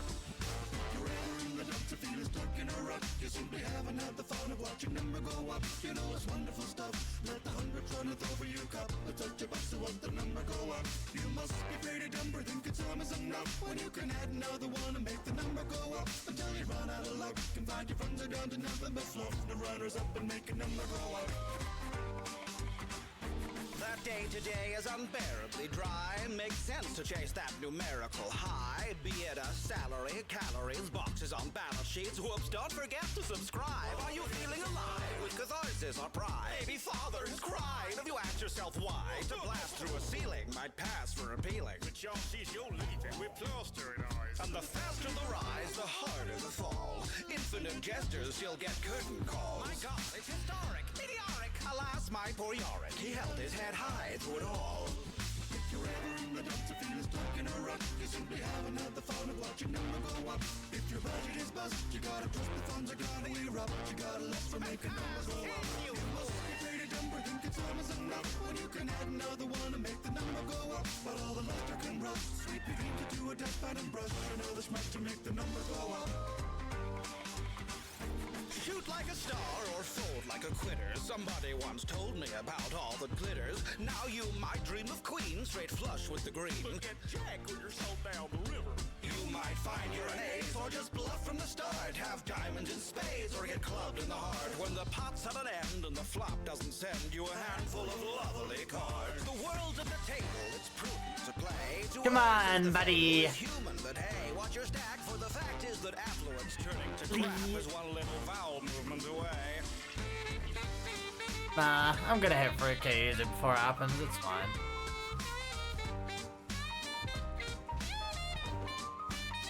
After all, that's when I can stop and go do DAs for a bit. I'll mark the notepad at 3K and wander off for a bit.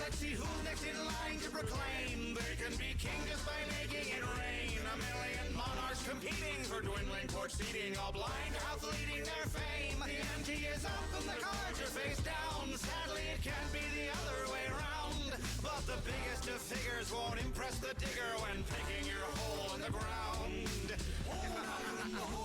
In the dumps, if you're stuck in a rut, you simply haven't had the fun of watching number go up. Oh, it's a punch in the nuts, stuck in a bottle with the wrong kind of flush. Get off your butt and make the number go up. You must be pretty number, think it's almost enough when you can add another one and make the number go up until it crumbles to dust and all the puppet for the vultures to pluck.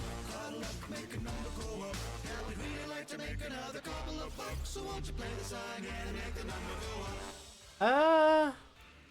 Thank you for watching, and a big hand to my ace patrons for keeping me flush enough to make projects like these, as well as to CK9C for their sumptuous... Done. I am the jester, my job's to entertain, and it seems that soon enough it too will be my job to reign over all that you see, over all that you as the king is slowly dying, any moment he could go. Yes, I don't know. The king is I'll find some slowly dying, any moment he will go. Oh yeah, shit, no, that's what I was doing. What's the fact? Sweet memories come rushing back to me as I trace my fingers on these haggard walls within your keep. Though my eggs Gonna go to his order shit real quick. my duty called to me because I am the court jester. I've grown tired of my sleep. After all, I am the jester, and I've tired of my sleep. What good is a crown if the brow it sits on is that of a dead man? I'll wear my cap and paint and smile with pride, my trusty baton in my hand, and you will see me, sire. I'll make my way back to you. You cannot stop me, sire. Your time is up. I see right through you. Resolute you may pretend to be inside your walls. The people soon will realize that your feeble body can't forestall the inevitable end. There we go. That's what I do. One day meet. You are human. You are done. That's 21 minutes of just like mind numb. More distraction, more accurately. Yes, your maker gave you time, but you've run out and soon you'll meet. I was awoken by a nibbling in my brain, a single thought just like a knot. Hang on. I'm gonna face the camera up so I can stand for a bit. Consciousness and waking soon I found myself entrenched in ancient earth with roots and vines. My arms were bound, and in this post state my mind was filled with clouds of doubt. Were these my memories or something else? Soon I felt the urge to get out. Tearing, ripping, painful as it was. Vines and leaves gave way easy just because all that's left in this world is decay. Soon I knew what caused me. It's easier to be stood up for me, honestly. It's just less pain on my back. I felt something bubbling in my chest. Soon I felt myself losing control. Peals of laughter rang into the distance from my soul. I cannot recognize a single thing in front of me. The world as I knew it now is gone. Is this reality? Absurd and nonsensical, fantastical and doubt. All that is left to do is sit right down and laugh.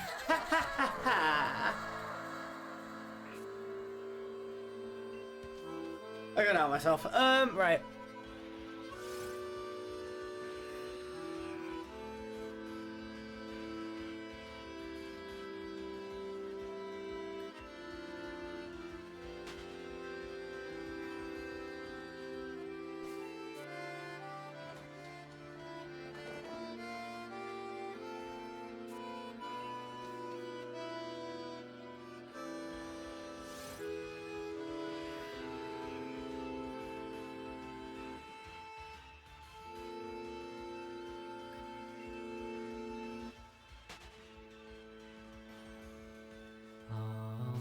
This world that I left you in has been tainted by your sin, and as such I have now taken it upon myself to reinstate the reign of laughter, and in health I will return.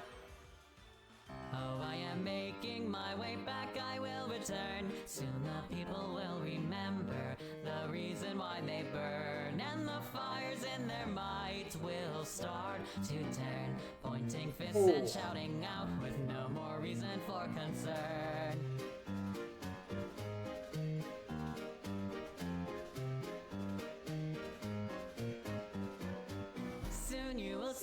Really world painful. will turn upon its head again. Just you hope that you can see it before you're dead.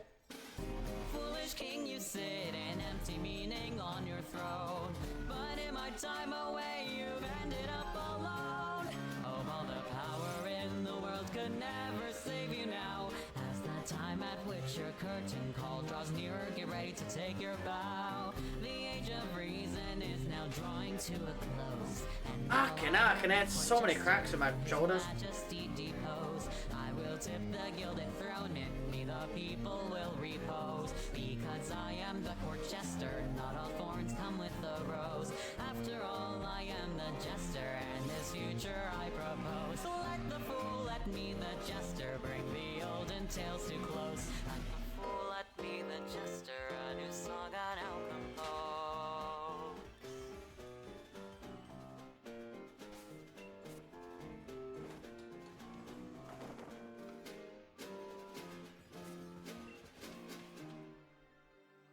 And now, Pulse Effects, go.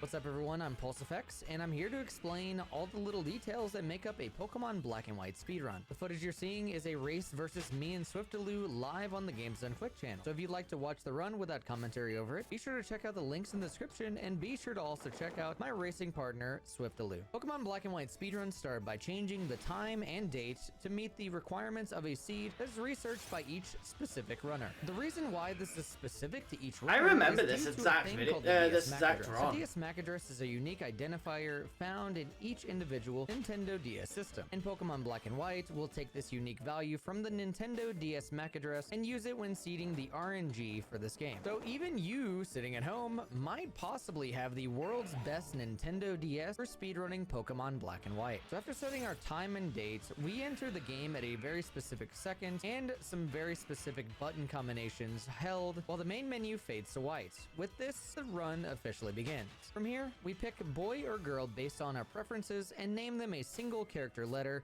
in order to minimize any time loss from text that scrolls by when the character name shows up. Our adventure starts in New Vema Town, surrounded by our rivals Welcome back, Cherry everyone. and Bianca, before given the opportunity to pick our starter. For an 80% speedrun, the fastest starter Pokemon is going to be Snivy, due to its ability to learn and use HMO1 Cut. This also lets us skip having to fight an optional trainer in order to grab one of the elemental monkeys to use for Cut later. Oshawott could also be used for this purpose, but we decide that we want to use Snivy instead because of its access to Coil later on. And if we give our rivals Coil, it ends up wasting a little bit more time than it would by just picking Snivy ourselves. The Snivy chosen is manipulated to have an either attack boosting nature or a speed boosting nature to maximize its potential for the entire 4 fights we use it for. Once we absolutely obliterate our room and force our mom to clean it up for us, we follow a specific path routed by each runner to make sure we get no encounters along the way to the next town. As we enter Accumula Town, we get our first glimpses at the evil Team Plasma and their leader, Jetsis. This is then followed up by an easy battle with a reoccurring rival, N. After this battle, we exit the town, receive our running shoes from our mother, and go back into the gate to save for the final RNG manipulation of the game. The reason why we go back into the gate is due to there being no moving NPCs around. Saving with NPCs can cause this manipulation to become inconsistent and is overall not worth it. So much like the manipulation at the beginning of the game, we change our time and dates and meet the requirements the game tells us when researching our seeds for our brand new main Pokemon, Lillipup. The Lillipup line is a very unexpected choice for the fastest Pokemon in Black and White, given how many insane Pokemon there are in these games. But this little pupper was built for speedrunning. The previous fastest Pokemon for an 80% speedrun was the Tepig evolutionary line. When timing out the differences between the Lillipup and Tepig evolutionary line, something very interesting was discovered. Turns out that each time you send a Pokemon out in battle, there's a small little animation that plays due to the weight of a Pokemon. So the more a Pokemon weighs, the more time it actually takes to start up a battle. And this little discovery ended up saving an entire minute of time save on Tepig just from this small little oversight. With the Lillipup line, it is manipulated to be guaranteed to have an adamant nature with perfect IVs in everything except for special attack, since Lillipup will only be using physical moves. We also guarantee the ability pickup so that once it evolves, it gets Sand Rush instead of Intimidate. The reason for this is due to the extra text that Intimidate will produce each time that Herdier or Stoutland is sent out into battle. Once the manipulated Lillipup is caught,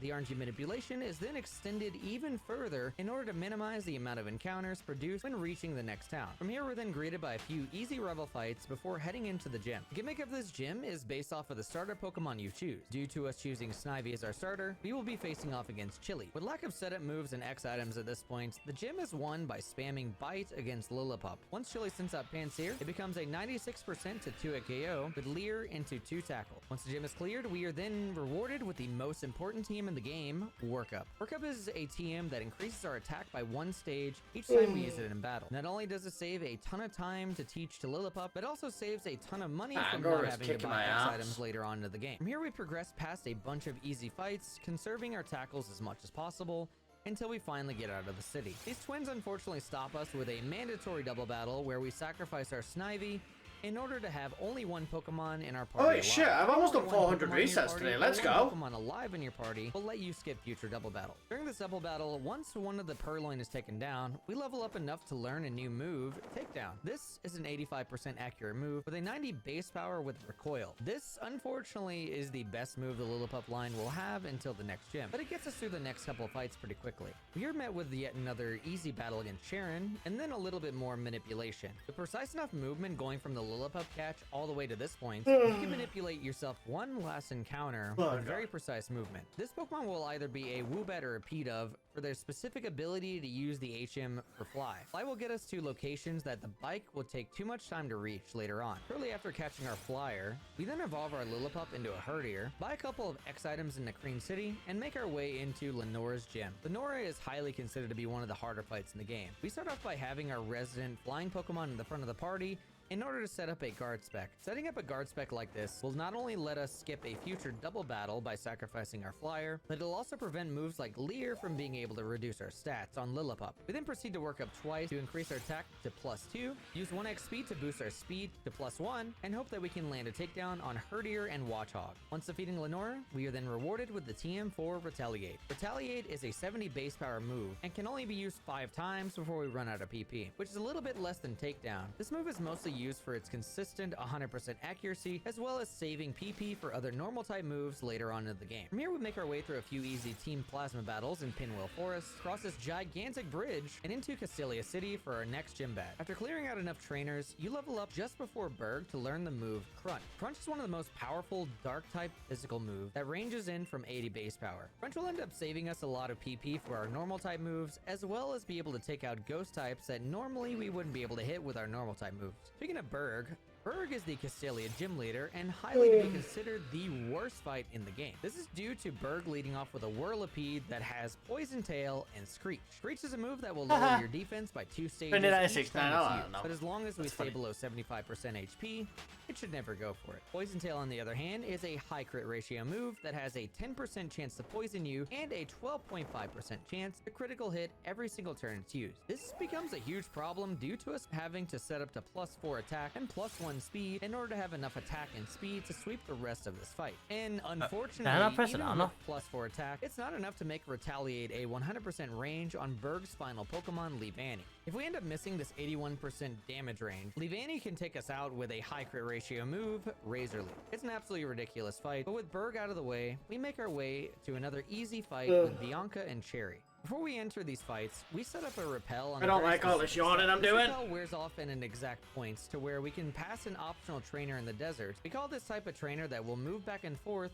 a spinner. Unlike normal trainers, spinners usually spin on a cycle. Normally I've had like 2 cups of tea, so I don't know. Maybe that's what's... biking past them, we can make it so that we'll never have to fight them in the first place. From here we make it into Nimbasa City, where we're greeted with Team Plasma bullying this old man. So, we bully them in return, and get rewarded with the fastest method of travel, the bicycle. We then head straight into the Pokemon Center to the bottom vendor who's selling an absolutely busted TM, Return. Return is probably the most busted normal type move in the game. Its base power can go all the way up to 102 once friendship is maximized with your Pokemon. And with the normal type same type attack bonus from Lillipup, it becomes a massive tool for us. From here, we then exit the center, have a absolutely beautiful day with N on the Ferris wheel, and with Paralyzed Heals in hand, we make our way into the Electric Gym. This gym has a few cycles on the roller coaster that are really easy to hit and usually give you enough time to heal in between battles. Once we finish the trainers and heal off any paralysis that might have come come from one of the 3 evil Emolgas you take out along the way, it's time for a battle with the gym leader, Elisa. Elisa's fight is pretty easy as long as you don't get paralyzed, which can be pretty tricky considering both Emolgas have static. Upon contact, static has a about 30% chance to produce a paralysis on your Pokemon. So we'll typically make the fight work like this. We set up work up turn 1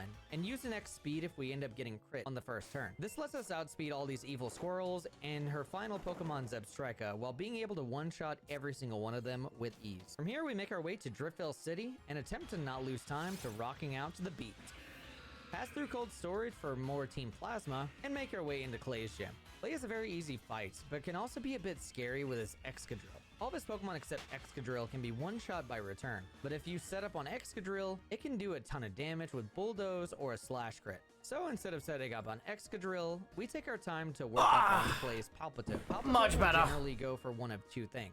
Aqua Ring or Bulldoze. Aqua Ring will make Excadrill much easier to handle. But if you get Bulldoze, however, you and Palpitoad end up being I needed to stay stood up for a wee bit. Can lower your speed by 1 stage. This means Palpitoad has 1 more chance to go for a Bulldoze, which wastes even more time. And even if you do win the speed tie, Excadrill at -1 speed is guaranteed to outspeed you. This Excadrill has quite the move pool, but after 2 hits on the Excadrill and hopefully not a lot of crits, it's taken down with ease. So play down. I didn't even see this fucker show up. Plasma section inside of Chargestone Cave after another battle with Bianca and a few spinner passes along the way. Once inside Chargestone Cave, we receive one of the most busted items ever created in a Pokemon game. We receive the Lucky Egg. The Lucky Egg will give us 1.5 times the amount of EXP we would normally earn, which is nearly double the amount as usual. This gets us enough levels to just plow through the game even faster than usual. So after a giant sequence of fights with Team Plasma and Enter over, we're forced to go to the top of Celestial Tower to get somewhat worked my favor, I guess. This place is super weird and has the interesting mechanic of pressing B to force trainers to turn in other directions. Once we ring the bell at the top, we then fly back to Mestralton City for a nice little gym fight with our Sky Waifu. Her gym is filled with OSHA-approved cannons and a ton of annoying birds that love to spam detect to waste our time and precious PP. In particular, there's one important trainer that can give you a problem based off of the gender of your Lillipup. Worker Arnold Swoobat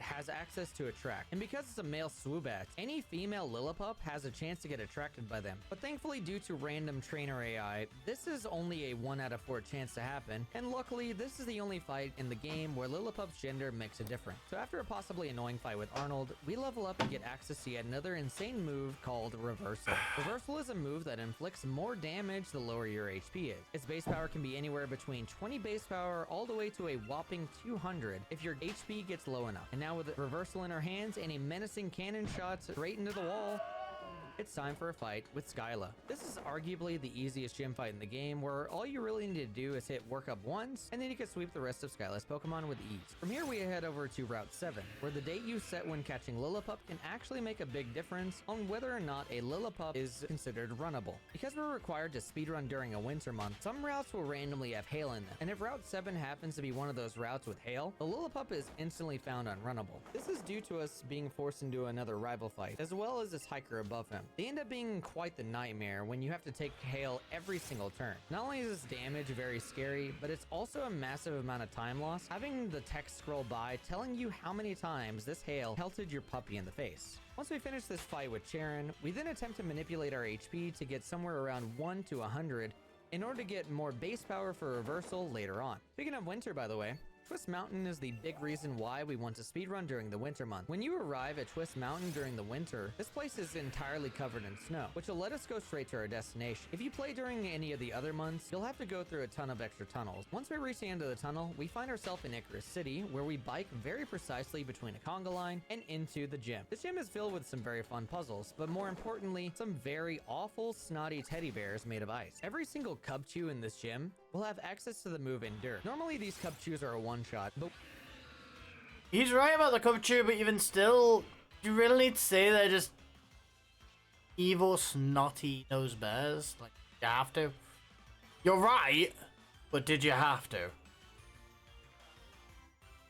But when these Cubchoos use Endure, they're guaranteed to live on 1 HP, and this wastes a ton of time in PP. Did I mention, by the way, that this is an any % run and not an any % glitchless speedrun? Well, Funny thing about Oh. that, these rocks right here were actually not programmed to have collision Oh, ranges, so we can so slip you're right using through that to them and skip. are able to pass this final trainer without having to fight them, and go directly to Bryson for another gym fight. Bryson has 2 different fights to him. If you happen to get your HP all the way down to 15 on that hiker, all you have to do is click reversal, and it'll one-shot every single one of his Pokemon. In most situations, however, you're gonna have to click workup and use a return, but his lead Vanillish is somewhat of a problem with that. This little guy typically will go for one of 2 moves: Acid Armor or Mirror Shot. Acid Armor will raise his defense by 2 stages, making return a 93% range, which I'd argue is the lesser of 2 evils. Mirror Shot has a chance to lower your accuracy by 1 stage. What this essentially That would means suck. is every time you go for a 100% accurate Yeah, move, it is it's now a gonna become a 75% coin flip accurate now. move instead. Having to hit 75% accurate moves constantly is a very terrifying thing, and if you end up wasting too much PP, If you've you're gonna ever have to had go inside the Slam, you'll Pokemon Center. understand. But without the accuracy drops That or shit missed ranges, isn't Gym Leader goes a down 75. with ease. After the gym, It we're is stuck close in to a giant loop of 25. Nearly 20 minutes of Team Plasma fights, going from Dragon Spiral Tower above Icarus City, and then back down to Relic Castle, south and to the left of Nakreen City Desert.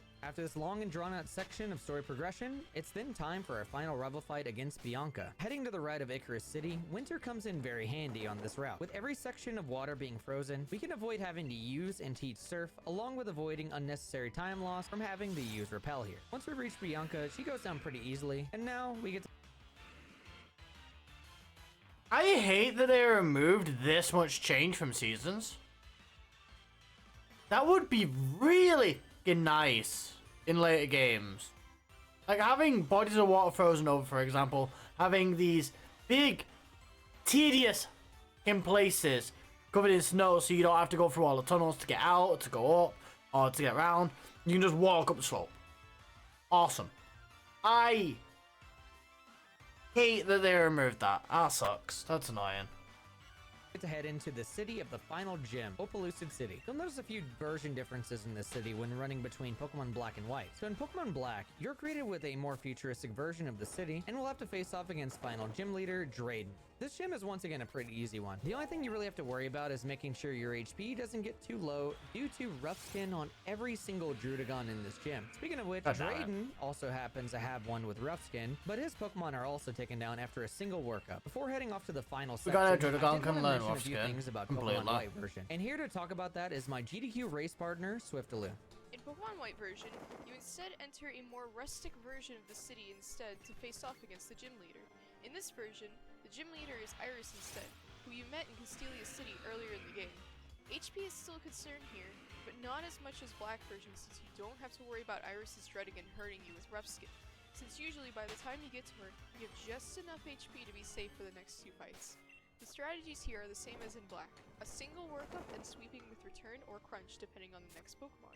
Thanks, Swift. And now we make our way towards the exit of the city, but not before being interrupted by Professor Juniper. We let her know very firmly that yes, we did in fact regret our journey to save a few text boxes and get rewarded with a Master Ball. From here we go on to Route 10 to enjoy some absolutely banger music while setting up repels for Victory Road. There's however one trainer that can make a small difference in how you play the Elite Four in Victory Road. This Ace trainer happens to be the only mandatory trainer left in the game, and they have a Zebstrika that knows Spark. If you get hit and or paralyzed by Spark, this will not only lose you time, but cause you to have to do the Elite Four in a different order. For the Elite Four order, I'm gonna go ahead and pass it back to Swift, since she had a big part in routing out the Elite Four order we know today. For the Elite Four, we have a goal of getting under 20 HP to sweep Grimsley with Reversal since it will be just enough power to one-shot everything on his team. To do this, we start with fighting Marshall, because Marshall usually uses Bulldoze, which puts our HP at a pretty good range to take a hit from Sock with Karate Chop. We can't one-shot Sock because it's sturdy, so this makes a perfect opportunity to get our HP low. Depending on your HP afterwards will depend on which Elite Four member you fight. If you have low HP, you can fight Grimsley next since you can set up your HP even lower if needs be by taking a Brick Break. Okay. If you have mid HP, you fight Chantel next and try to take a little bit more damage since her lead Pokemon doesn't hit very hard. Okay. High HP, fight Caitlyn instead to try and take a lot of damage since her lead Pokemon hits very hard. You don't really want to fight Grimsley last if you can, as he has a few extra text boxes compared to the other Elite Four members, so the ideal perfect order is Marshall, Grimsley, Caitlyn, and Chantel. With the Elite Four down, it's now time to wrap up the game with a fight against our champion N.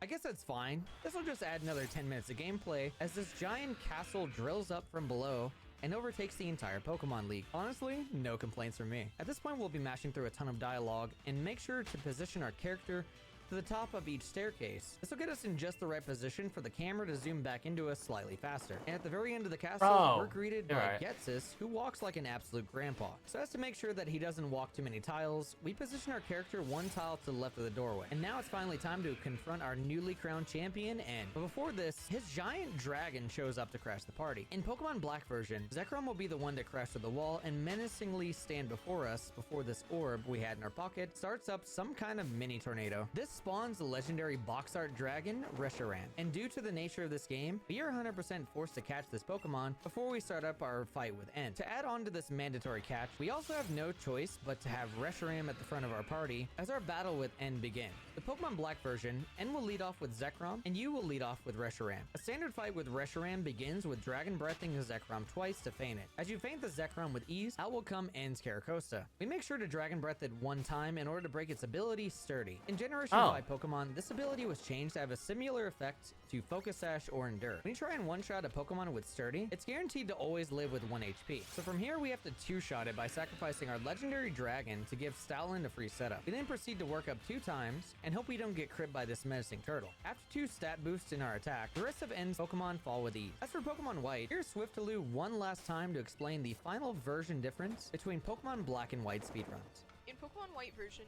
Reshiram instead bursts through the wall in the cutscene, and out pops our Zekrom that we also have to catch since it's mandatory. For the fight, we are forced to send out Zekrom first, which is a bit unfortunate for us since Zekrom can't two-shot Reshiram, unlike Reshiram two-shotting Zekrom.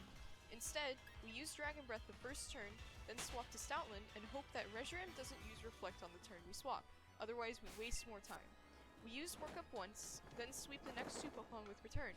For Klinklang, depending on our HP, we can either Work Up again and use Reversal, use Reversal immediately, or Work Up and use Crunch plus Return. We need to be at +2 for Archeops, otherwise it won't go down in 1 hit, but we don't want to set up on Caracosta because Stone Edge hurts and has a high crit rate. We also don't want to set up on the next Pokemon after Klinklang because it has Hail, which makes the fight very slow. This fight is basically a giant mess compared to the clean fight that Black version has. With N finally taken out for good, this is normally where the game would end. But it turns out Swiftaloo just had a really shitty situation. This all along. Who would have known? We are then given a free heal before this final fight, and once again find ourselves leading with a Reshiram or Zekrom, depending on the game. But these fights end up being pretty much identical. The dragons lead off with their signature move, Fusion Flare or Fusion Bolt, in order to deal a good chunk of damage to Cofagrigus, as well as purposefully getting poisoned by Toxic. Once hit with poison, the AI would generally go for Protect to Toxic Solace, giving us a free switch back to our big puppy. With Cofagrigus low, we proceed to Crunch, go for no double Protect, and out comes Getsis' signature Pokemon, this extremely illegally underleveled Hydreigon. This Hydreigon has the move Focus Blast, and we wanted to hit us on purpose, so we can set up a single workup here to get us into reversal range. If it happens to miss Focus Blast, we have a backup strategy of Okay, I'm gonna wrap up early today because I'm feeling really tired. I'm really tired. So I hope you have a good day, and yeah, good luck. As I said, I will let the video finish, but yeah, no. Getsis Bouffalant hit us into reversal range, so we have low enough HP and one-shot his B-Sharp. While I'm waiting. Fall with ease. Final text boxes are cleared. Games I got a few more resets while I wait. Fades out to black. If you made it this far into the video, you either really enjoy Pokemon speedruns, or you might want to consider leaving a like and subscribing to my YouTube channel. As well as ringing that bell for notifications for future videos covering Pokemon speedrunning content. And one last time, don't forget to check out my partner in crime Swiftaloo, as well as my channel, where I'm pretty much live every single day on Twitch doing Pokemon speedruns. Thanks for watching, and I'll see you guys next time. Alright, there we go. Yeah, have a good one.